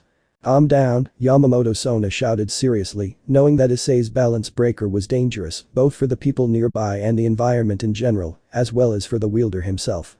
Issei looked with deep anger at Rainer, who kept her smile on her face, while for the rest, it was new to see that side of the brunette, who usually behaved in an optimistic and kind way, despite the injustices he suffered. But now it was the opposite. Just by looking at him, they believed that he was going to ignore Sona and destroy the life of the fallen angel, which did not turn out to be the case. "That dead girl is worth twice as much as you," declared Issei, holding back his rage, knowing that Rainer made him angry so that he would kill her so that she wouldn't have to be interrogated. Not wanting to see her face anymore, Issei walked away from Rainer and headed towards a small mountain of ashes nearby. Upon arriving, he simply bent down and sank his hand in, taking only a few seconds to find the missing ring, thus completing twilight healing. Not wanting to waste any more time, the brunette approached Asia's lifeless body, feeling bad at the sight of the burns she had. Being aware that he was the one responsible for causing them. "I'll go bury her, it's the least I can do," Issei warned both Sona and Rias, unable to leave Asia there and not requesting that she be turned into a demon because he didn't want to ruin her stay in paradise. Go ahead, Sona accepted the brunette's decision, being sure that he would have done it with her without her consent. "Do you really think this is over?" Rainer asked with a tone that denoted bad intentions, which confused the teenage devils. Breaking free from Sona's magical chains, Rainer barely spread her wings and unleashed all her power, surprising her opponents, who did not expect her to break free from her bonds, mainly the Arasitri. "Curse. He discovered the patterns of my spell," thought Sona, annoyed with herself for having made the same mistake that she pointed out to her enemies at the beginning. In the air, Rainer dodged the magic attacks of some members of both nobility, having difficulty doing so due to the number of them. And to top it off, they had formed a barrier so that she could not escape, limiting the options she had to escape alive, having two choices. The first was to kill all the teenagers present, doubting whether she could do it. As for the second, it was to accept being a prisoner, something she did not like too much. Even so, she could continue living, and when the perfect opportunity came, she could escape from the place where they imprisoned her. Opting for option number 2, but Very well, if I'm going to be imprisoned, thought Rainer, creating a javelin of light and looking at who of all the young people she could kill until her sight fell on Issei, wanting to finish the job she left unfinished. You're going to go to the other world, the fall finished thinking by throwing her javelin at the brunette. Being aware that they would not execute her at the moment if she killed someone. As for Issei, seeing how that weapon was heading in her direction, she didn't know what to do, she was frozen as stone and unable to move. She felt her heart beating 1,000 times a second with the advance of the javelin. Until that ugly feeling ended when she was pushed by someone, but as she was falling, she saw how the person responsible was Issei himself, who received the attack ending with his chest pierced. While Issei collapsed with blood gushing from the hole in his chest, the rest witnessed that event in stupefaction, especially Issei, who could see a smile on her brother's face. Losing her mind, Sona made dozens of chains that emerged from the ground, which quickly reached Rainer, who did not resist, happy to have at least caused a serious wound to Issei. However, the fallen angel saw how a sphere of water was created around her head, which exalted her, because the lack of air soon affected her. Trying everything to break free from the chains, Rainer was unable to do so due to Sona's improved spell patterns. Furthermore, she was so angry with herself that if it hadn't been for her queen, she would have killed Rainer and with it, valuable information they needed to know. Luckily for her, the fallen angel was knocked unconscious due to lack of oxygen. But Issei, despite having a hole in his chest, he looked at the sky relaxed, without being carried away by fear or despair. Receiving the attack made him remember his entire life until now, mainly the moments he spent with Raimi, being he, responsible for having given him the habit of looking at the moon for long periods of time, and taught him the phrase, "It is not who you are inside. Your actions are what define you," and some others.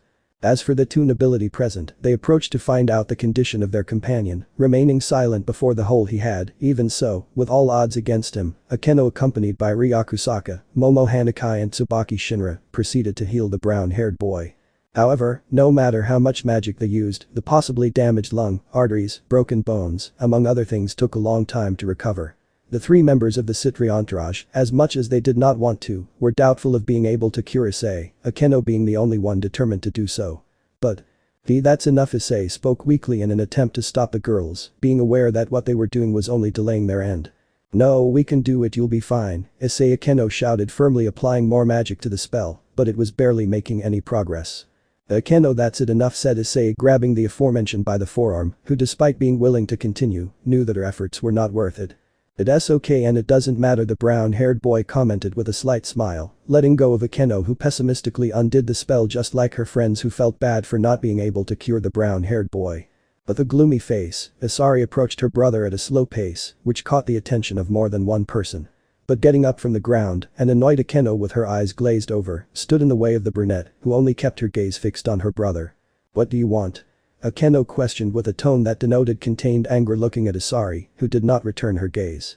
"I just want to talk to him," Issei answered dejectedly, focusing only on his brother and only on him, which made the Gremory Queen quite angry.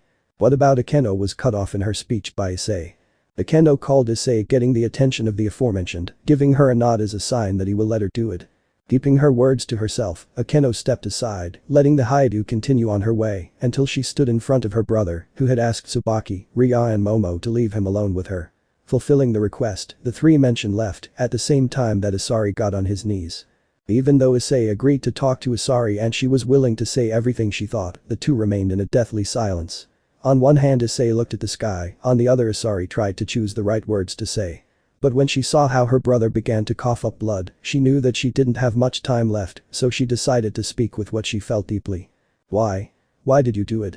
Issei asked with an expression that showed dissatisfaction, staring at the ground.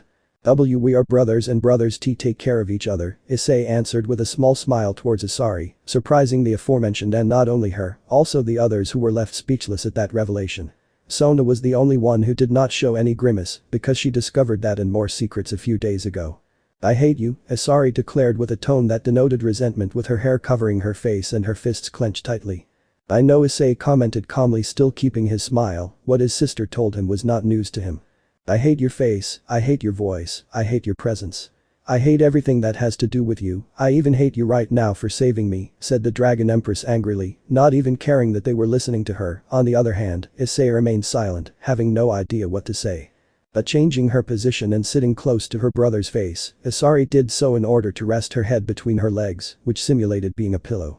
That impressed Issei, who was even more impressed when he saw the enormous guilt accompanied by remorse in his sister's watery eyes. I hate you. Because I know, I'll never be like you, Issei said with sincerity in her tone, leaving Issei completely speechless, never having expected to hear that from Issei. I know that I will never be as intelligent and talented as you. I will never be able to understand things as quickly as you do. And much less will I be able to endure a shitty life like the one you had, said the brunette angrily, but that anger was not directed towards her brother, but towards her for having let herself be carried away by her hatred and envy. She wasn't going to lie to herself. Issei perfectly remembered that as a child she used to tease Issei for being capricious, having stopped doing it because she no longer found it funny. But when they grew up and she witnessed her brother's progress, it completely threw her off, mainly his enormous optimism to continue despite not having anyone's support. His parents didn't give him any attention, and the rest of his family just spent their time traveling around the world. In fact, even if Issei had wanted to depend on them, they wouldn't have done anything since they didn't know him and vice versa. So metaphorically speaking, Issei came to this world alone and continued alone. And that's what Issei envied, his complete independence. Even though his brother seemed to be the boy who followed the rules, he wasn't like that. He didn't follow anything or anyone, only himself. Although from anyone's perspective that may seem selfish, from the little he knew him, Issei knew that Issei wasn't that kind of person. Maybe he didn't pay attention, but he was still capable of helping anyone, and the nun, Asia Argento, was the example of that. Another thing that the Dragon Empress envied was the help her brother received from Ria's pieces and the student council. Being mutual trust and companionship, something that she never understood because all the girls she called friends were nothing more than vipers who approached her because of her popularity. I wish I had more time, Issei said with disappointment, causing Issei to regain consciousness, to see how his brother was drowning in his blood, to which he quickly laid him on his side. It was peaceful this conversation, Issei said with great difficulty, what Issei did being useless, because Issei's lungs were filling with his blood. Don't talk stupid things, will you? Everything will be fine, I assure you. When you recover I will tell mom and dad what I did, they will hate me, and they will love you. I will make sure that you return to Kuo Academy, so that you can continue your studies and you won't have to work. No, in fact, you won't even have to do that, because you are going to inherit all of our parents' companies, and you will become a prince, no, a king. You will be the best king of all, I'm sure of that, said Issei with a somewhat exasperated tone, without even realizing that Issei had stopped breathing and remained completely still. What are you saying? Aren't you happy about a new life? Issei asked with a smile, looking at her brother's body, remaining petrified when she saw Issei's dull eyes. Hey, Issei said with a somewhat shrill voice and with his eyes wide open at his brother's immobility, sinking a finger into his cheek to get him to react, but he did nothing about it. Come on, Issei, don't play with me like that, exclaimed an angry Issei, believing that Issei was playing a cruel joke on her, giving her little slaps that didn't seem to affect her. Listen to me, damn it, if you're pretending that you died to make me feel bad, I swear I'll hit you, the brunette continued to scream, but she was no longer angry, but was instead starting to get worried. Wake up, said Issei clinging to his brother, desperately trying to make his brother open his eyes. Issei, it's late. Riaz couldn't continue speaking because she was interrupted by her pawn. No, he can't die here, he can't, he's endured a lot of things, and I know he can endure this, said Issei clinging tighter to her brother, being completely sure that her brother will live. However, a small red orb came out of Issei's body, and after that, the orb exploded, dropping a black cracked bishop. At that, a drop of cold sweat ran down Issei's forehead. She didn't want to believe what she saw, she was totally reluctant to accept it. But the total silence in the forest only confirmed her greatest fear so far. Breaking down in tears, Issei cried heartbreakingly, having lost all hope that her brother would wake up. Through her tears, she repeated Issei's name over and over again, begging any deity to resurrect him, even if it was necessary, to take her instead of her brother. Regret and guilt washed over her, something her tenant, Drake, had been warning her about since the day he found out what she was doing to his brother. At first she ignored it, since she was sure that nothing bad was going to happen to Issei, but now, the warnings of the Red Dragon Emperor became real. Crying for the loss of her brother, Issei didn't care about getting stained with his blood, wanting to be close to him and only him, she didn't want anyone to take him away from her. But without even having asked her wanted it, boosted gear was activated covering the brunette's arm. After that, the Longinus gear expelled a glow. Balance breaker, the Red Emperor Dragon uttered, while Issei was covered by a blinding red aura. Those who were present had to protect their eyes from the blinding brightness, but once it stopped, they stopped covering themselves to witness how Issei was covered from head to toe in red, dragon-like armor with green jewels embedded in it. Welsh Dragon Balance Breaker, the celestial dragon said again, being ignored by its bearer who continued crying for the loss of her brother. "Sai, bring the nun, we will bury her next to Yamamoto," ordered Sona with a tone that denoted bitterness, feeling more than guilty for what had happened. No, I won't let them bury my brother. Issei flatly refused that idea, directing her gaze towards Ria's president. You still have more pieces, you can resurrect him, Issei begged her king, who sadly just shook her head. I'm sorry to tell you that I can't do it, Issei. Even if I could, it's forbidden to do so, you can only be reincarnated as a devil once, Ria said with pity, which left Issei perplexed, who was going to ask why, but Sona anticipated that. In itself, reviving and reincarnating humans into demons affects the balance of life and death. Now imagine that not only demons, any race in the world, every time they die, comes back to life.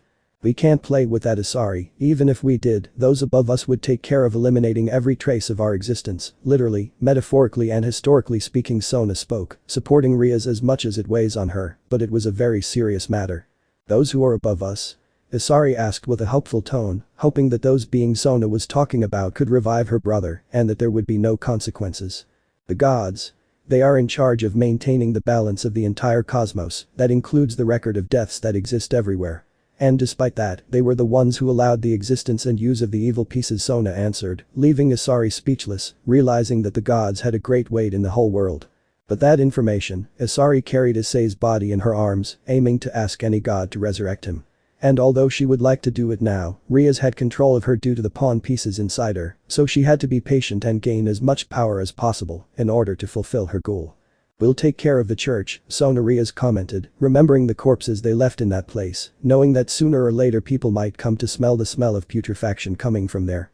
I'll leave it in your hands.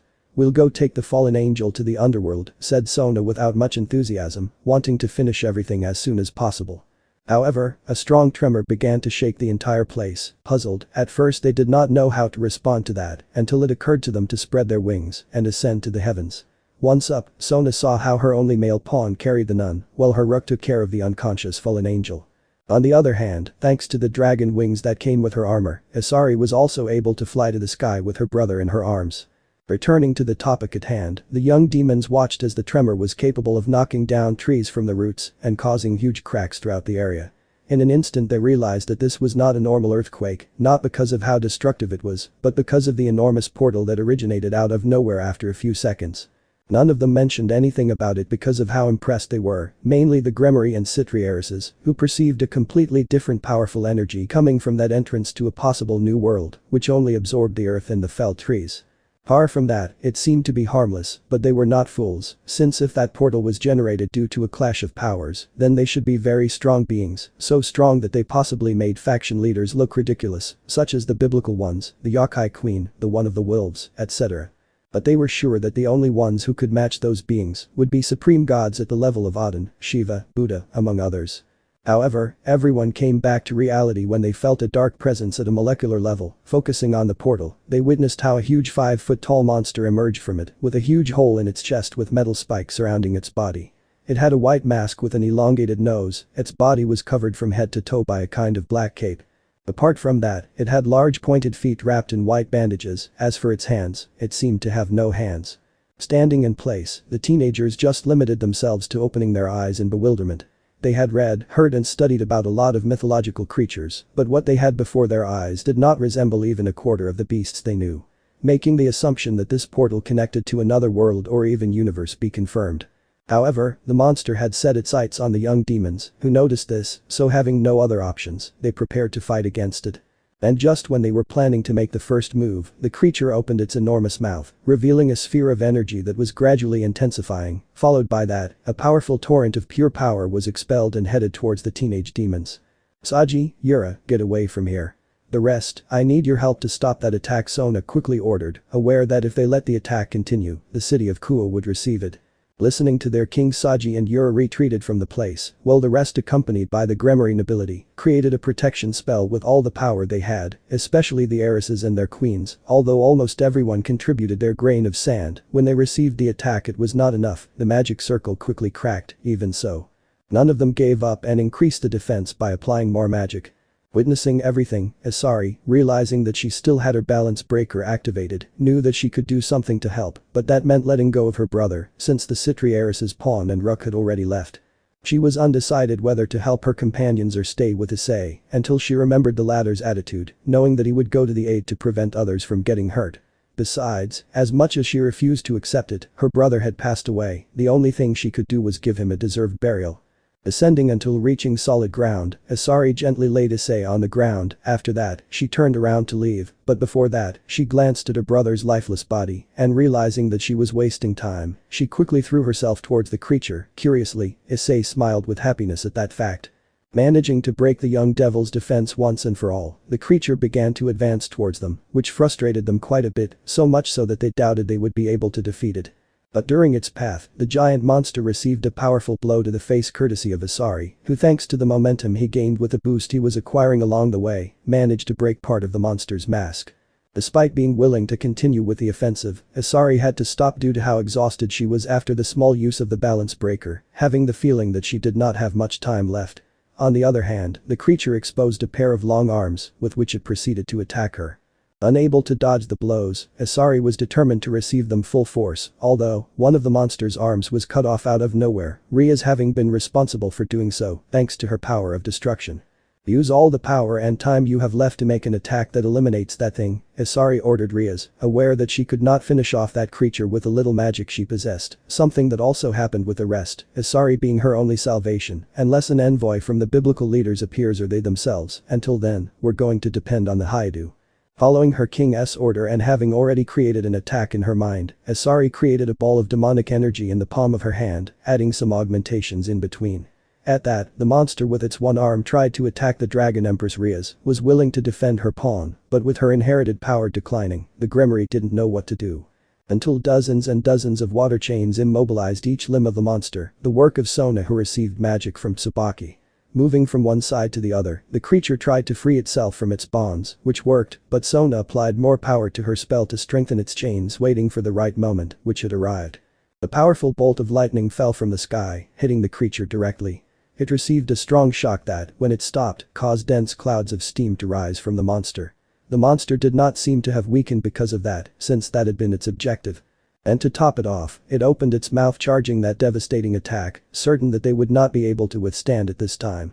But with his technique already finished and prepared, Issei lunged at the creature with his right arm extended backwards. After that, he thrust his limb forward, throwing the ball of energy at the head of the creature that was still charging its attack. Seeing that, the young people present hoped that Issei's technique would be able to eliminate the monster. Burst of persistence. Issei uttered the technique he dedicated on behalf of his brother, while snapping the fingers of his right hand. At his action, the ball that Issei had created exploded full on the face of the creature, who was unable to launch his attack, and as if that were not enough, the attack he was charging also exploded, generating an enormous dome of smoke and strong gusts of wind. Hoping for everything to go well, the teenage devils witnessed how the monster fell to the ground without its head. Something that relieved them all, and being tired, they decided to go down to solid ground to recover their energy, coming to witness how the monster began to fade into dark ashes. As for Issei, she ended up losing her balance breaker armor, which caused her such exhaustion that if it hadn't been for Rias, she would be plummeting to the ground right now. With everyone back on the ground, they turned their gaze towards the portal that was still present. However, they could see how Issei's lifeless body was drawn into the portal, being a matter of being absorbed. Without even thinking twice, Issei went to her brother's rescue, something that Rias tried to avoid, but it was too late. Just like for the Haidu, between how exhausted she was and the distance she had to travel to reach her brother, it was too much for her. Still, he continued running despite the times he stumbled, reaching a point where he could no longer get up and only began to crawl on the ground, but no matter how hard he tried, he was unable to save Issei, who was finally consumed by the portal. Seconds later, the portal disappeared without a trace, causing great concern in Issei. Brother, said Issei through tears, not believing that he lost his brother twice in one day. Brother. Issei gave one last scream, hitting the ground in frustration, feeling like he was losing his mind. Chapter 3. Welcome. Author's POV. Surrounded by trees and the sounds of nature, Issei kept his eyes closed, concentrating on lowering his spiritual pressure and power to the ground to avoid causing havoc in the world and attracting the attention of certain beings. And by the way, he took the opportunity to remember his time as a Hollow, but the memories he had were very few and vague. The only things he remembered well were his fight against that Shinigami and his coexistence with Neliel in the vast sands of Wako Mundo. Once Issei was able to completely diminish his power, he proceeded to hide the hole in his chest with his rags. Following that, he stopped to think about what to do with his Zanpakuto and the fragment of his hollow mask, since he was going to catch everyone's attention wherever he went. although after thinking for a while, he realized that he did not have both objects for some strange reason. Bewildered, Issei had no idea what he did to make them disappear and how he would go about getting them back. But with just that thought, getting them back was enough for his sword to return to his waist and the mask to cover the left side of his face. Now more aware than before, with the thought of deactivating them, the young brown-haired boy made the sword and mask disappear for the last time. With that matter already resolved, Issei proceeded to use sound with which, in an almost imperceptible blur, he managed to position himself at the highest point of the forest, being able to make out a city in the distance. Still, despite the distance, the young brown-haired boy was sure that that city was not Kuo, because of all the energies he felt coming from there, they did not belong to someone he knew. So focusing his sight elsewhere, Issei let himself be carried away by his ability to perceive energies, rather than by his vision. And without much complication, he managed to locate his main destination. However, before setting out, he could feel the energy of a pure being accompanied by an absolutely negative energy, something that could only mean one thing. Problems. A few minutes ago, somewhere else. In a forest not far from civilization, stood a girl of about 10 years old with golden hair tied in a ponytail and matching eyes, and wearing a traditional Maiko outfit with a jeta with a white tabi, while the sleeves of her now featured a giant red star-shaped pentagram, surrounded by 5 smaller pentagrams between the dots. Kunu was walking calmly through the grove, although that didn't stop the rustling of branches and leaves with each step she took. Still, nothing stopped her from walking, and as she advanced, she carefully observed her surroundings, until at one point, she stopped dead when she noticed something strange in a huge tree with a hole in it. The little yakai didn't move from her spot, instead, she sharpened her gaze concentrating on the huge plant, realizing a fact that made her put on an annoyed expression as she pointed in the direction of the tree. "You forced me to run away from home, just to cheat," Emilia Kunu rebuked with a tone that denoted annoyance.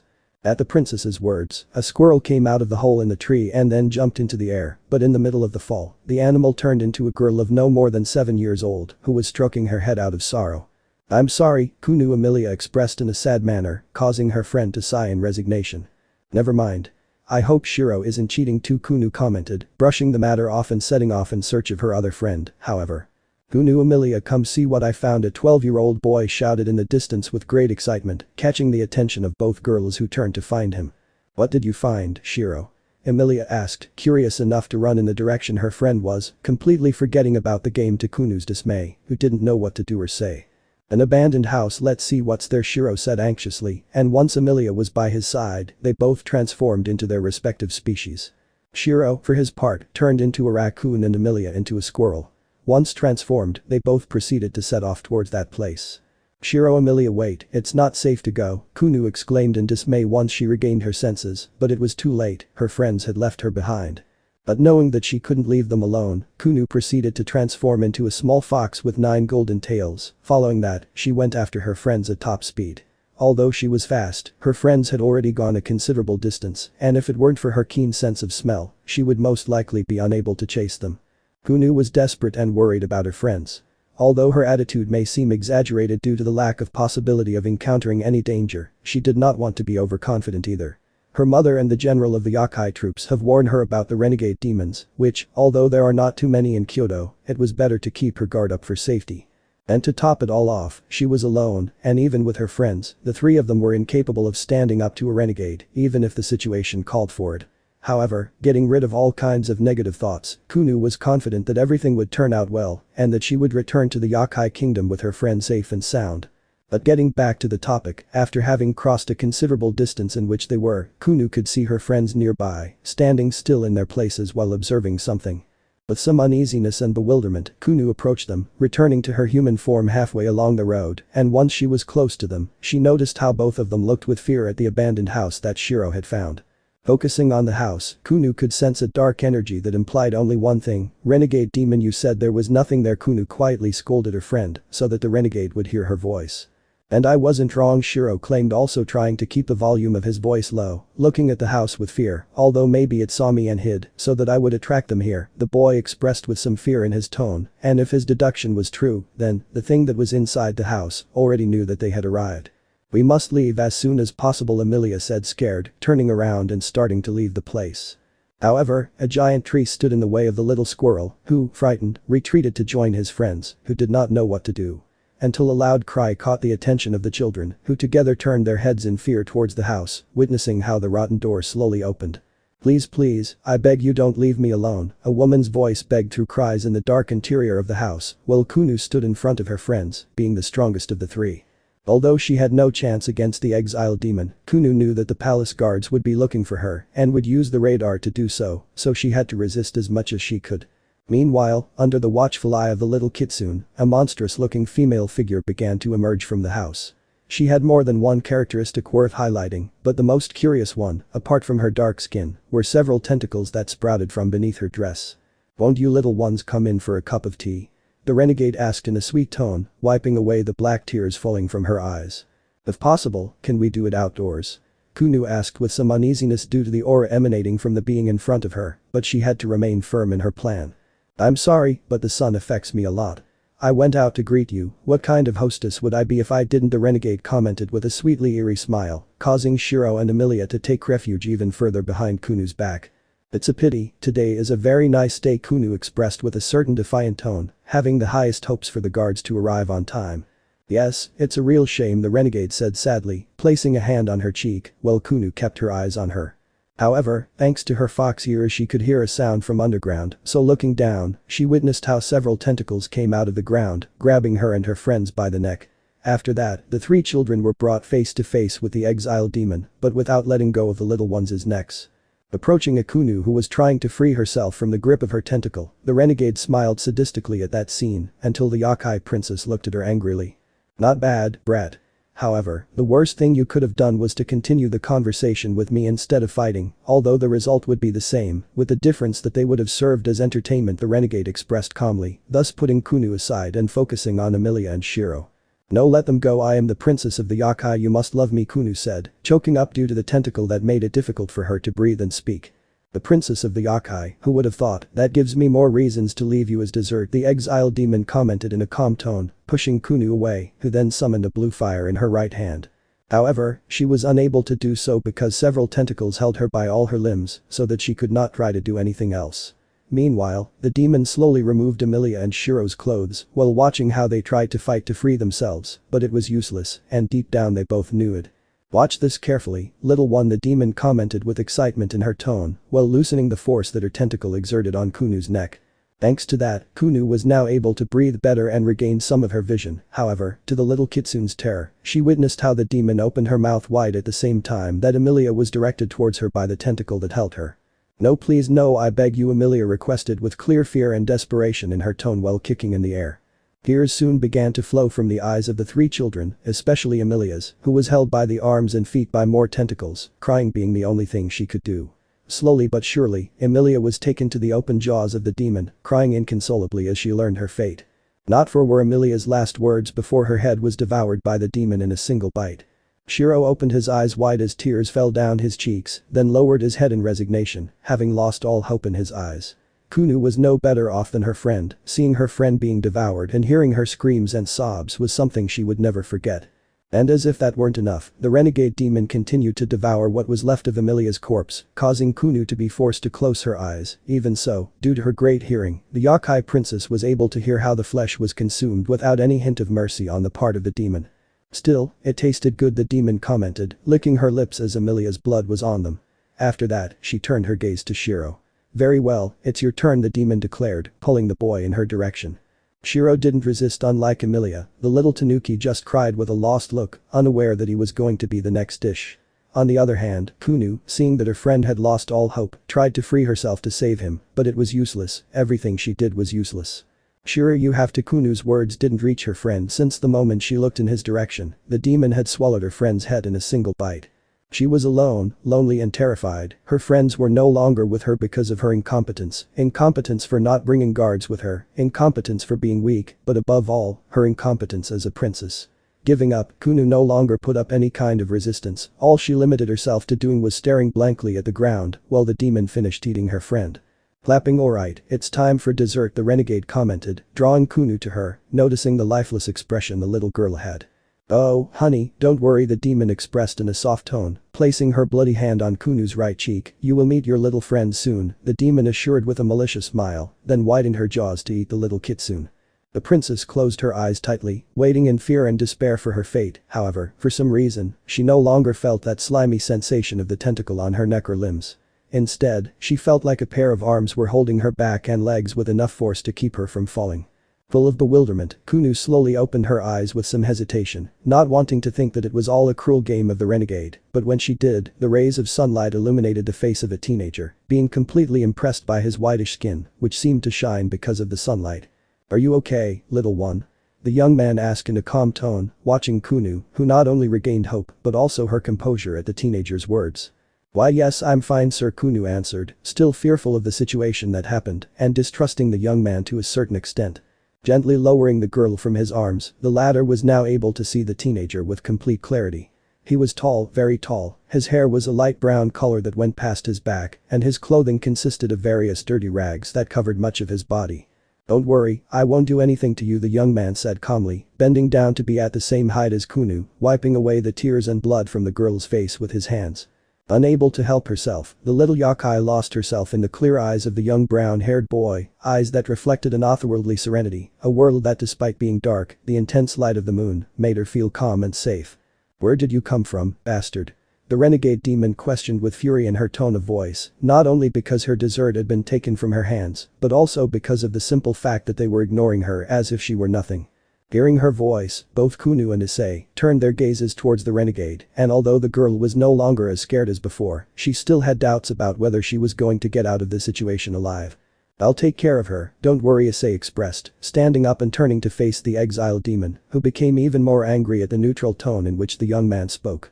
"Don't underestimate me," the renegade growled, directing several of her tentacles in all directions, even burying some of them in the ground for a surprise attack against Issei, who remained motionless in his place. Kunu, for her part, was surprised by the teenager's calm. She heard that the renegade demons, despite not being a big deal to face, were so treacherous that it was not advisable to trust in a battle against them. A single mistake and it could be the end. But the boy in front of her was different, not only did he remain impassive, but he even dared to let his guard down, and if he had an ace up his sleeve she wanted to see it, she wanted to see how strong he was. However, despite not having blinked at any time and having made sure not to do so, she was still unable to witness the moment in which he moved. Kunu saw how in the distance the young brown-haired boy was in the rearguard of the exiled demon, while the aforementioned was impressed not to see the teenager near the princess. However, surprise took over the renegade when she witnessed how her vision seemed to divide, falling to the ground dizzy, while for some reason she looked in two completely opposite directions. "What would happen to me? What did he do to me?" The renegade thought, very alarmed without knowing what to do, although in an attempt to regain her composure, she attracted one of her tentacles to her field of vision, but what she saw left her speechless. Her tentacle was turning into black ashes that slowly spread across her body, which meant only one thing, she was dying, and it was just a matter of time before she would cease to exist.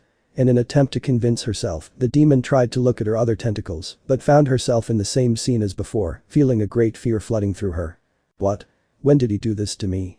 The demon thought in fear, trying to remember the moment when the unknown young man did something to her, but nothing, her attempts to memorize were being blocked by her fear of not only dying, but also of disappearing from the face of existence.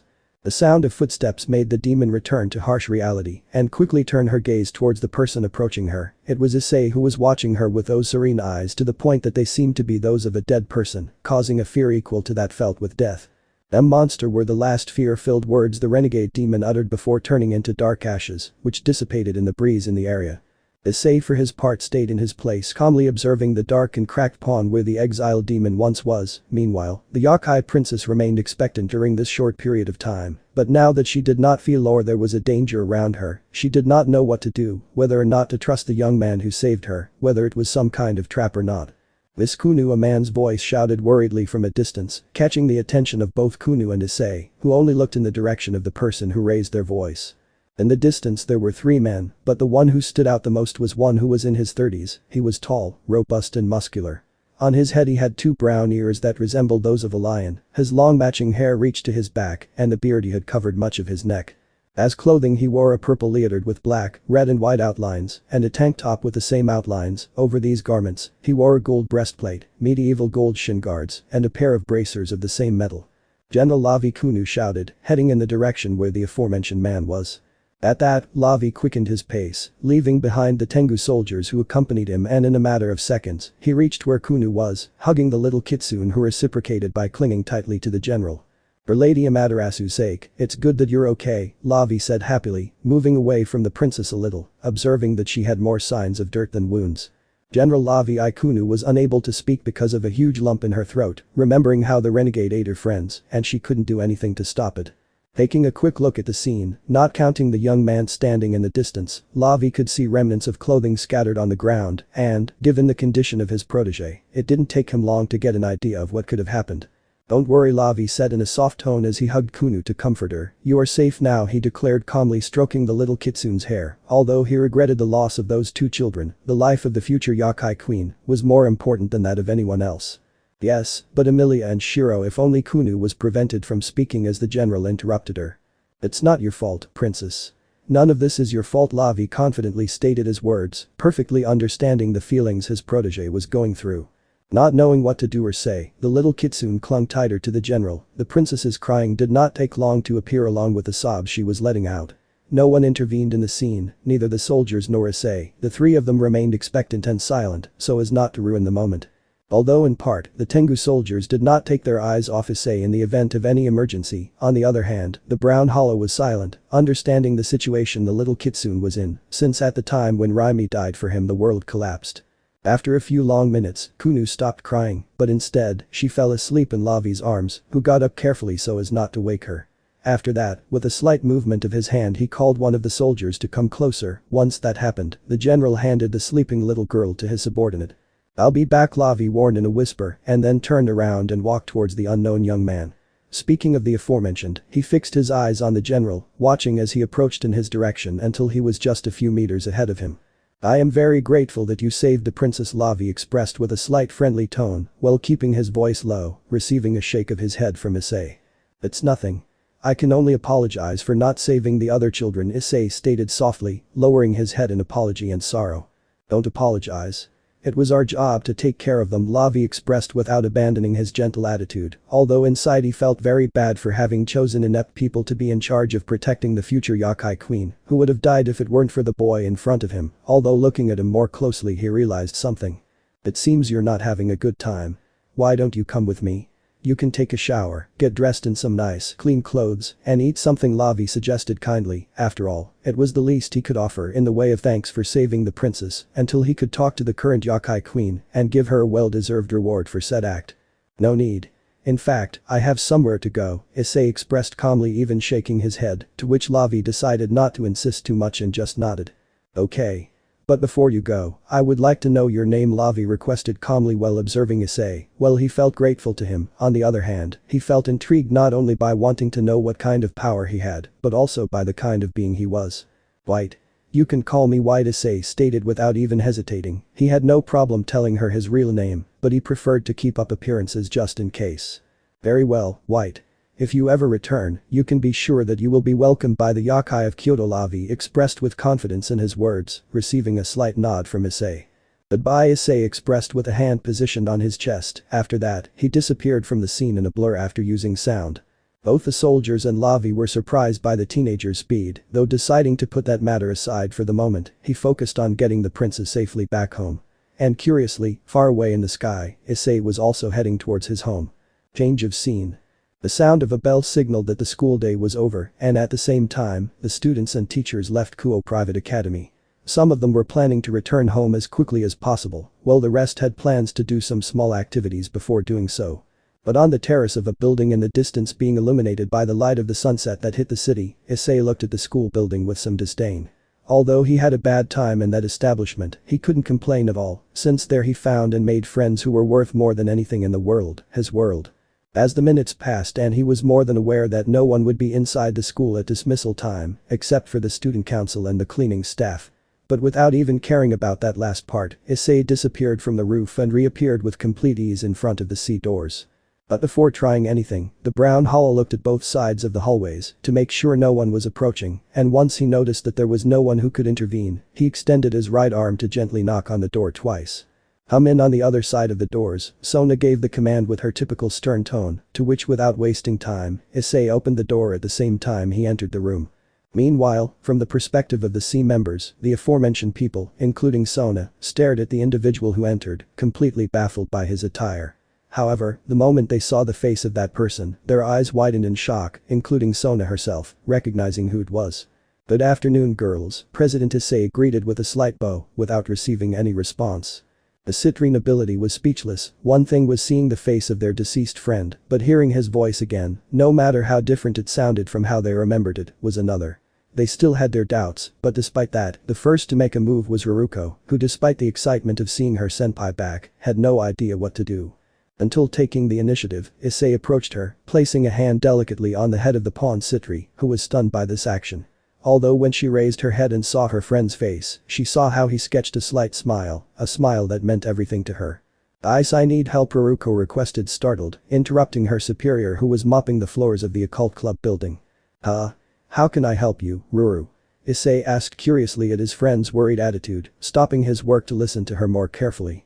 "I need you to help me with chemistry. I have an exam in a couple of weeks, and it's not one of the president's orders either," Haruko answered, even more restless than before. In general, she didn't care if she received a bad grade. What really worried her was the punishment that Sona could give her for that. But placing his right hand on Haruko's head, he looked at the only one responsible for it. "Don't worry, I'll help you," Issei expressed with confidence in his words and a kind smile, making his friend's eyes become watery.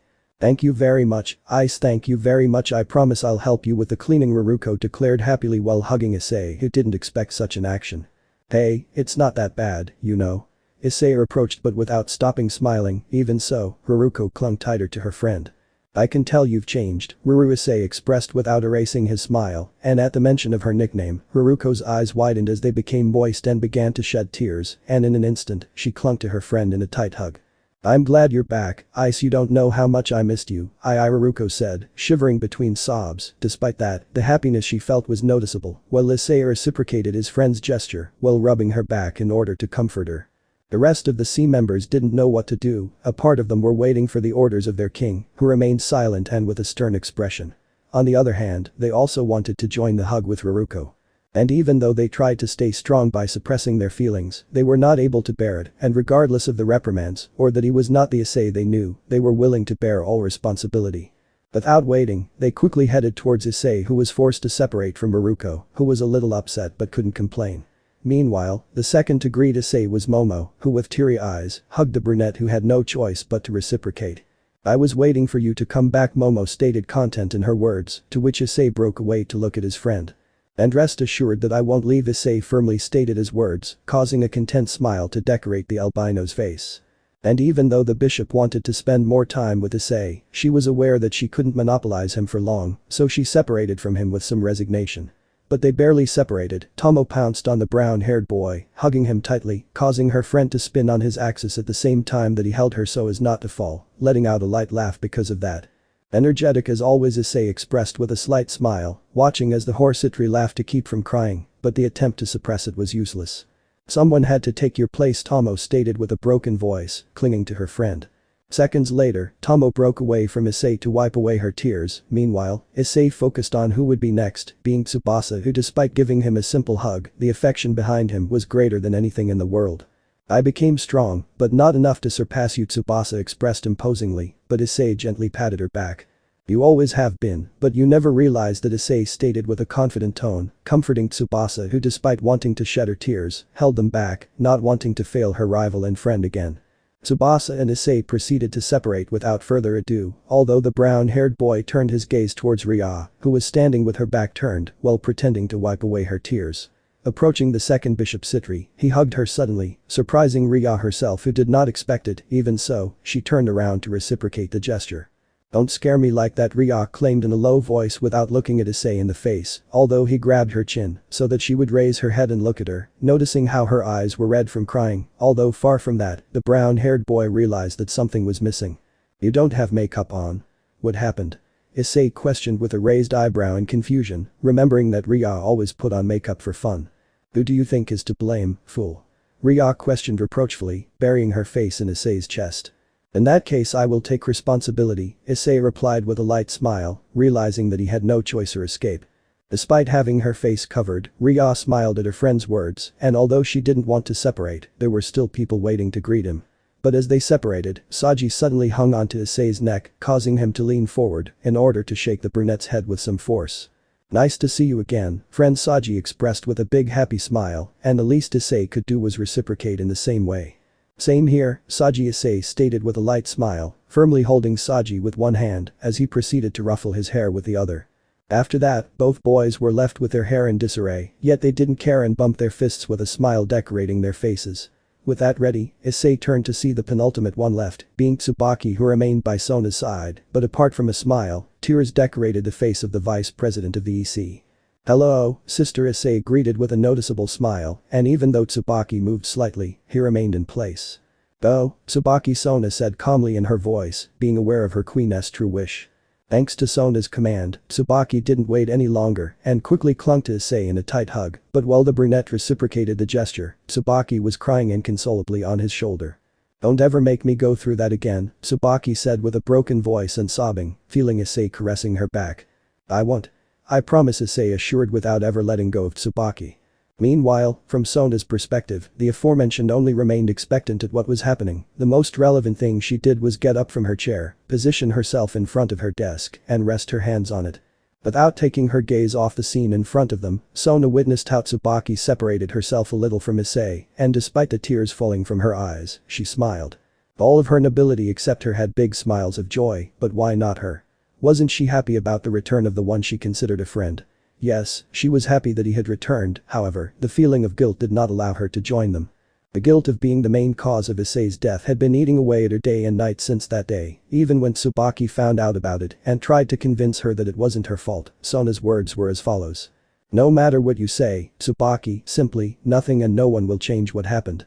And after memorizing that fact over and over and over and over again, Sona realized the irony of the situation. The one she defended died because of her, even after giving the fallen angel advice not to let her guard down at any time. Because of all that, she wasn't even able to forgive herself or look in the mirror. "It's been a while," President Issei greeted, causing Sona to return to real life, watching as her friend smiled at her and bowed to her. "Why?" Sona questioned herself, clenching her fists while frowning. "Why are you acting like this? I was the one who caused your death, shouldn't you be angry with me?" The heiress questioned herself again, looking at Issei, but upon seeing him, all she saw was his cold body after losing all traces of life in that forest. The members of the student council were completely baffled by their king's countenance towards Issei, however, that didn't matter in the slightest to Issei, and he approached Sona until they were face to face. Although the Citri heiress was conscious and didn't take her eyes off the brunette, despite that, she couldn't evade the hug he gave her. "If you think I'm angry with you, President, you're wrong," Issei stated in a calm tone, causing Sona to open her eyes in surprise at the brunette's words. "Anyone can make a mistake. Besides, I can't blame him, even after what he's done for me," the brown-haired boy declared while still hugging Sona. She not only protected him from Rias, but she also supported him even when he didn't need it, and as if that wasn't enough, she gave him friends who were more like the family he never had. Sona's arms trembled slightly, but noticeably, despite this, she slowly raised her arms until they were wrapped around her friend's waist. In the sea room, sobs were soon heard, coming from the president and heiress of the Citri clan herself, who was crying while clinging to Issei.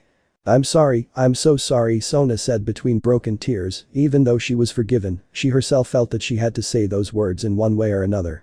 Change of scene.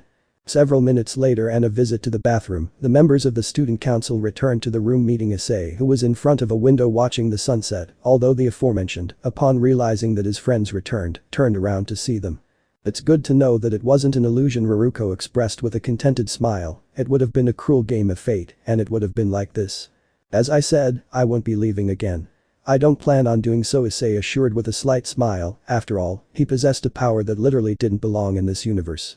However, before they could move from their spots, a magic circle belonging to the Gremory clan was formed in the middle of the sea, from which a Keno emerged accompanied by Kiba and Kaneko, who despite looking physically well from behind, a certain decayed aura surrounded them.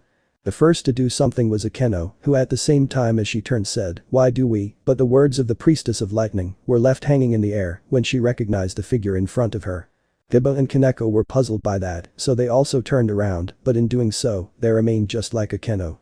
Uncertainty and shock invaded the only members of the occult club present. Even so, they did not hesitate and quickly approached Issei, and 1 centimeters away, they proceeded to touch various areas of his body, thinking that it was an illusion. "Girls, it's me," Issei expressed with serenity in his tone, causing his closest friends to stop and stand up straight to get a good look at his face. "If that's so, when is my birthday?" Akeno questioned seriously, pointing her index finger at the brunette suggestively. What is my favorite sword? Kiba quickly questioned without giving Issei time to process Akeno's question. Favorite sweet? Kaneko questioned without abandoning her stoic face, but sharpening her gaze in case of emergencies. Akeno, your birthday is July 20th. Kiba, you prefer the light-devouring sword over all others. And Kaneko, you eat anything that contains sweets, but if I had to choose a specific one, chocolates, Issei calmly replied, impressing the three of them, even the expressionless Kaneko. The three of them didn't hesitate for a second longer and grabbed Issei in a big hug, imprisoning Issei, who seemed unable to reciprocate. Although the brunette pushed that thought aside when he heard his friend's sobs. It's good that you're back, brother, Kaneko said in a happy tone, although a certain distress could be seen in her gaze. I'm glad you're okay, Issei commented with a slight smile, putting aside how they felt inside. On the outside they didn't seem to have received any kind of damage or anything like that. Yes, but how? How did you come back? Kiba asked, completely surprised. During his entire stay with the Gremory family he learned several things, and among those things was that, for a supernatural being, there was no heaven, hell or purgatory, but rather a long and endless void awaited them, in which it was not possible to return to life once they are dead. You guys aren't the only ones looking for an answer, so why don't you take a seat while I explain it to everyone, Issei stated, causing the co-members to remember that they were in the student council. My feelings, Madam President, the three members of the Gremory peerage commented, bowing an apology. Don't worry, I know how you feel, Sona expressed calmly. After all, she also went to the bathroom to wipe away her tears and not look as disheveled as she currently was.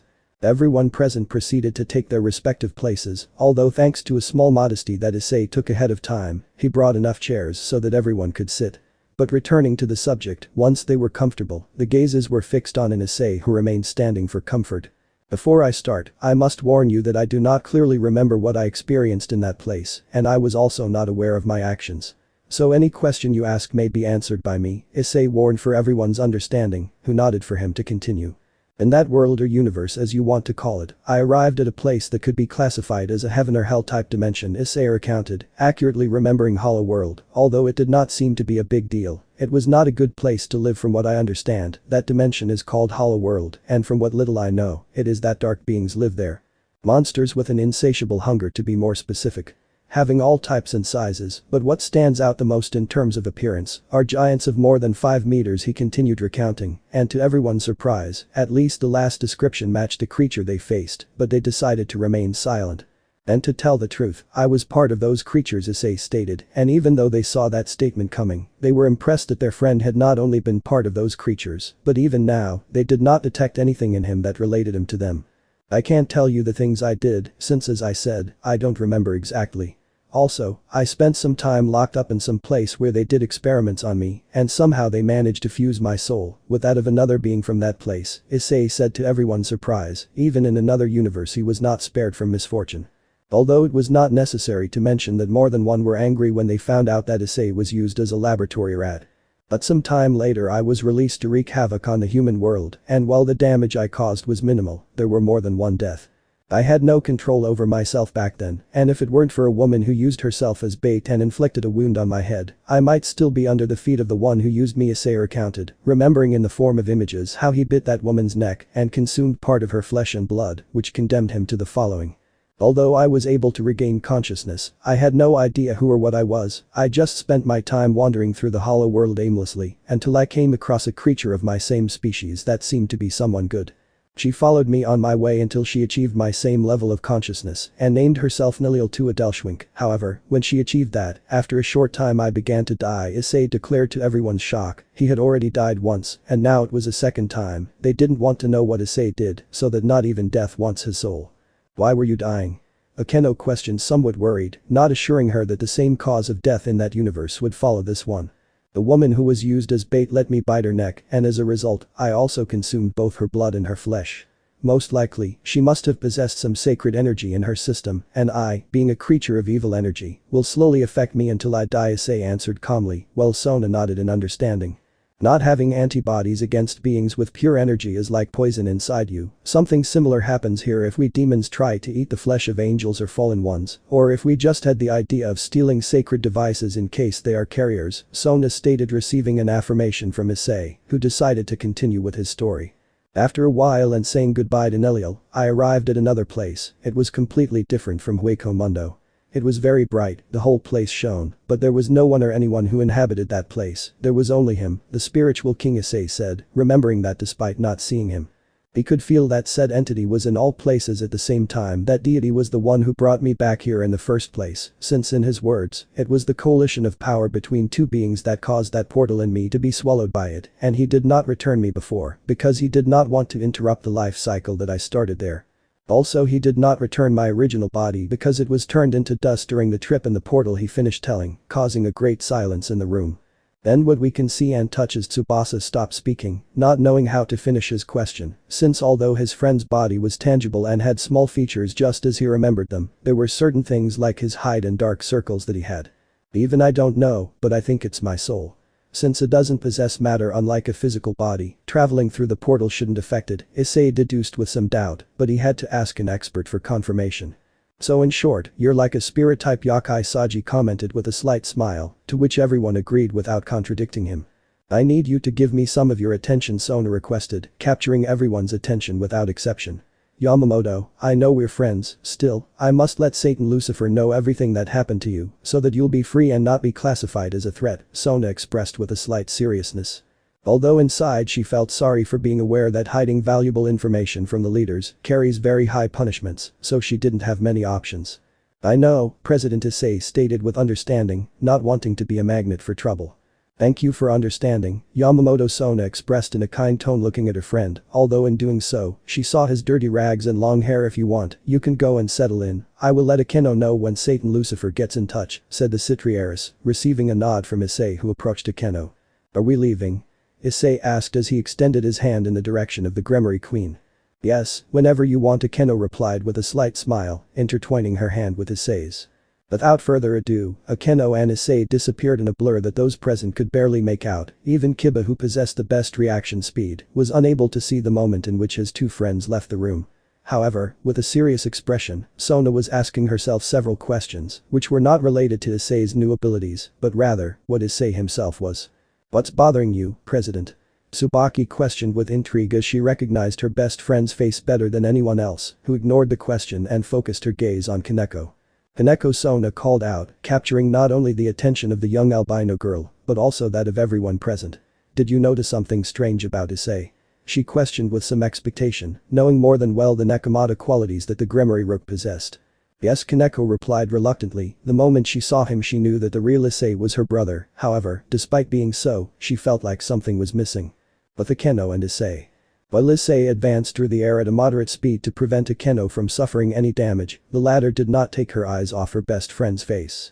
Even though a month and a half had passed since his death, it was strange to see him again, especially with the way he looked and his new abilities. Akeno, Issei called, causing the aforementioned to return to real life and curiously focus in his direction. Before going to your house, I would like to know where Asia is, the brown-haired boy requested, and at the mention of the former nun, Akeno couldn't help but put on a downcast expression. Okay, Akeno stated resignedly, knowing that nothing was going to make Issei change his mind. You continue, I'll guide you, the raven-haired woman communicated, getting a nod from Issei. In a small change of scene, Akeno and Issei, who was carrying with him a bouquet of various flowers, arrived at the city's church, although to the Brown Hollow's confusion, said building was no longer in ruins, on the contrary, it was rebuilt and remodeled. In addition, in the distance Issei could hear the laughter of several children. When he looked in that direction, he found several children being cared for by nuns. Good afternoon, the kind voice of a woman caught the attention of both Issei and Akeno. When they turned around, both young people saw that it was a young nun. Good afternoon, Akeno greeted in a friendly manner with a slight bow, followed by Issei, who copied her gesture, making the nun smile at the respect received. What is the reason for your arrival at the sanctuary of God? The nun asked without abandoning her attitude, to which both teenagers stood up straight at the question. We've come to see Asia Argento's grave, Akeno requested with a somewhat committed tone, causing the nun's smile to disappear for a moment. Okay. Please follow me, the nun said as she set off, to which Akeno and Issei did not hesitate and began to follow her.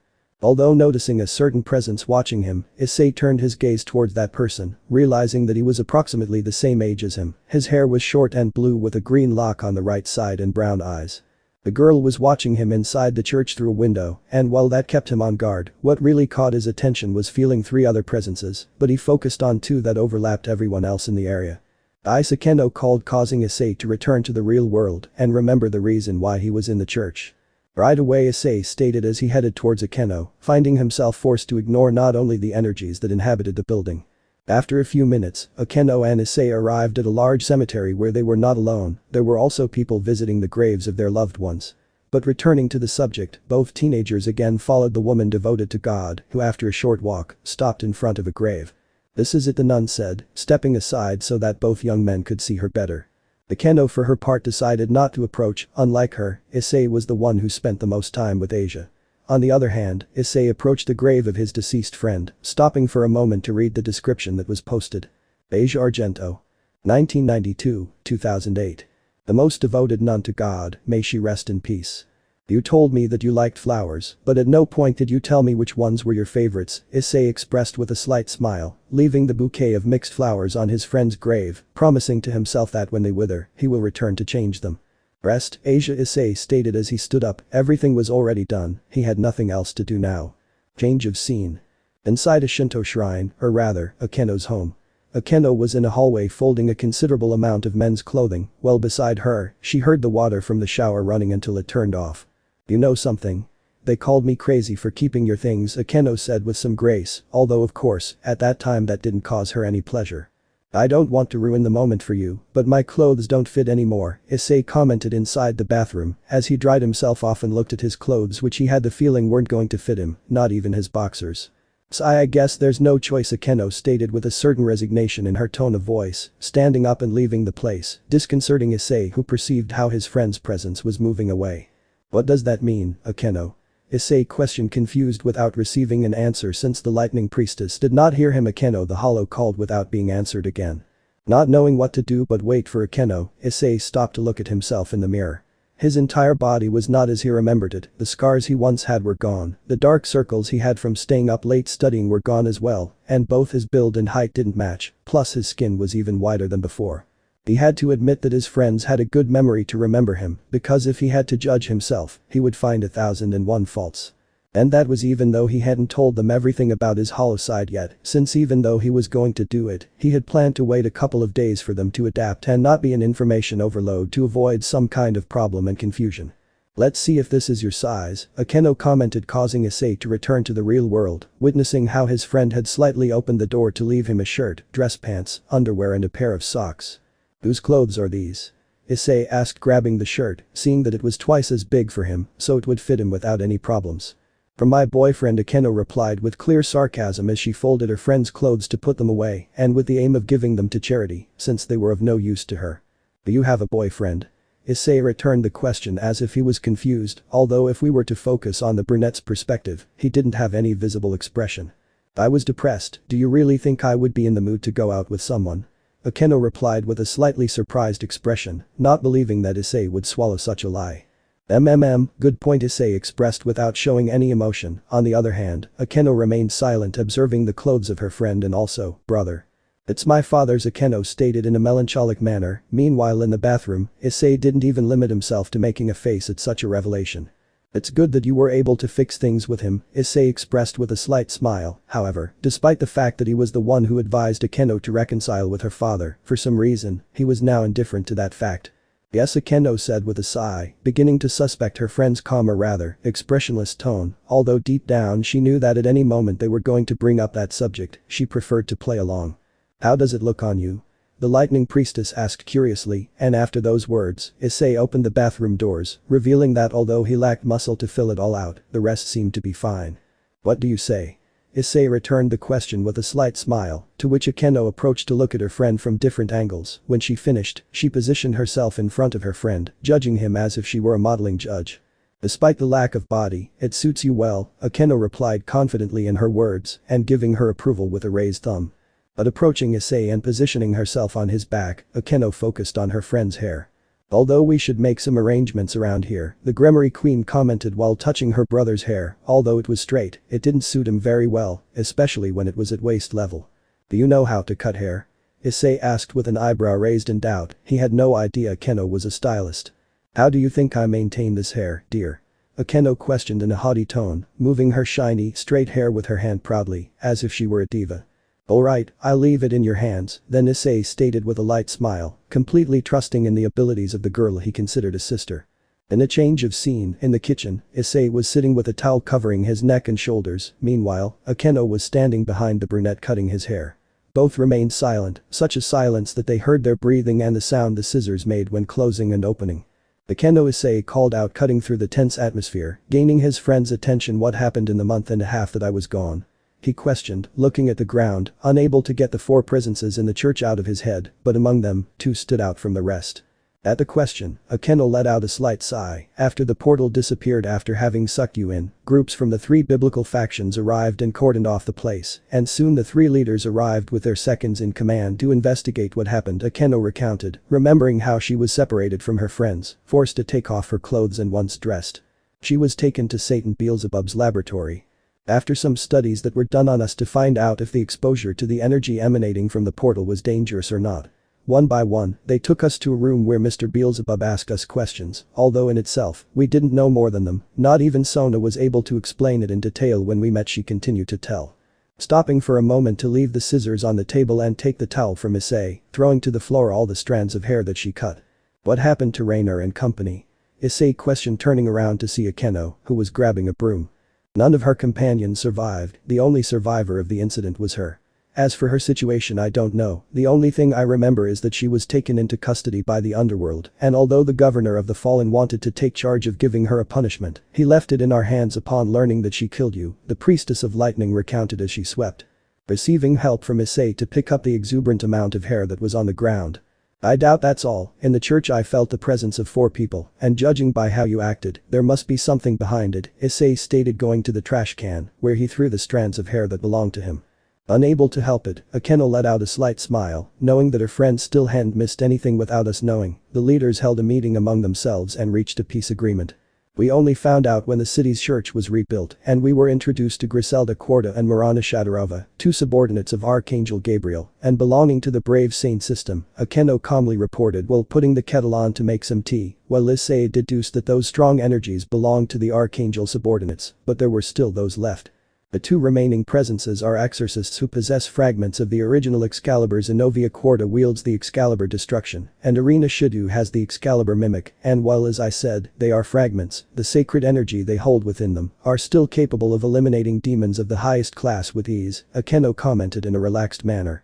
Smiling somewhat mockingly at Issei upon discovering his most recent thought. I understand now, but what I still don't understand is why they are here. 2 subordinates of Archangel Gabriel and 2 exorcists with that kind of swords in their possession. It means that something dangerous is about to happen. Did I get it wrong? Issei questioned with a raised eyebrow, looking at Akeno, who removed the kettle before it boiled too much. Not at all. According to reports from Rainer's interrogations, it seems that groups of fallen angels were aiming to steal the sacred gear from their wearers and thus assemble an army under the command of Cadre Kochbiel, who in Rainer's words, wants a second biblical war. Akeno answered with a stern tone, and before her words, Issei only made a slight grimace. Why? Issei questioned, raising one of his eyebrows in confusion, passing 2 glasses to Akeno. None in particular, she just wants to see the world burn. She just wants ruin and death around her, Akeno answered in a serious tone, remembering how her father told her that in case she discovered something about Kochbiel or even came across him out there, she should contact him because of how dangerous he can be. I understand, Issei expressed, closing his eyes, opening them again when he heard Akeno fill both glasses with tea. For that reason they are here, and not only the angels, but also the fallen and demons set up small and discreet bases in case Kochbiel attacks out of nowhere. Although in part, the leaders let them continue with the plans they have in mind, Akeno stated, being looked at by Issei in search of an answer. According to the leaders, they want to keep anyone who is on Kochbiel's side in custody alive, especially Kochbiel himself. They've already done everything to keep their plans from being discovered. They falsified Rainer's death and gave a false report that she died before being captured. They made sure that during the theft of the Excalibur the resistance was credible enough and the damage was minimal. False files and documentation, and even the information I told you is only known to us, the higher-ups and people trusted by the leaders, Akeno calmly recounted, causing Issei to slightly open his eyes at the precautions taken by the 3 factions. He even had a feeling that that was just the tip of the iceberg.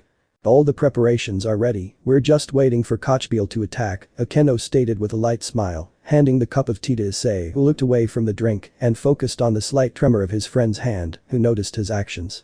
I'm sorry. Despite the security put in place by the leaders and them assuring us that nothing bad will happen, I'm afraid that something will go wrong, Akeno expressed with a rueful smile, but Issei held her hand. Don't worry, I know very well how it feels, Issei stated calmly. However, Akeno pulled her friend's hand away, no longer able to bear his facade. I guess you noticed, right? Akeno asked with a slightly serious tone, receiving a nod from Issei. Yes, but I didn't think you would find out so soon, Issei expressed, closing his eyes for a few seconds, taking a sip of his tea, but the moment he did, he instantly left it on the table. Issei, what's wrong? Akeno questioned, bewildered by the fact that her friend has to be lying to everyone's face. In that universe, as I said, I was part of the creatures of Wako Mundo. Simply put, my hunger was eternal, no matter what I consumed, the hunger always remained, Issei stated, remembering that all the beasts he came across devoured others, but he, like Niliel, upon reaching consciousness, were not forced to do the same. Even so, the hunger lasted and lasted. But Akeno uttered, knowing that there was something missing that Issei didn't tell her. But hunger is another factor that is part of those beasts, the other is the lack of feeling. Even now, after everything I did, I feel nothing. I'm not happy, I'm not sad, nor am I angry. Not even when I visited Asia did I feel anything, Issei declared, and to let Akeno know, he unbuttoned the buttons covering his chest. At the same time that was happening, something was slowly taking shape on the left side of Issei's face, to Akeno's surprise. Everything I say is true, Akeno. But the problem is that even though I am aware of it, I cannot express it, nor feel it, Issei declared, not only showing his hollow mask to Akeno, but also the hole that ran through his chest. Let me know in the comments below if you guys want the next part. Also check out my other video that has been shown and left. Thank you for watching. If you enjoyed this video, please like and share this video. And have a fantastic day. Bye.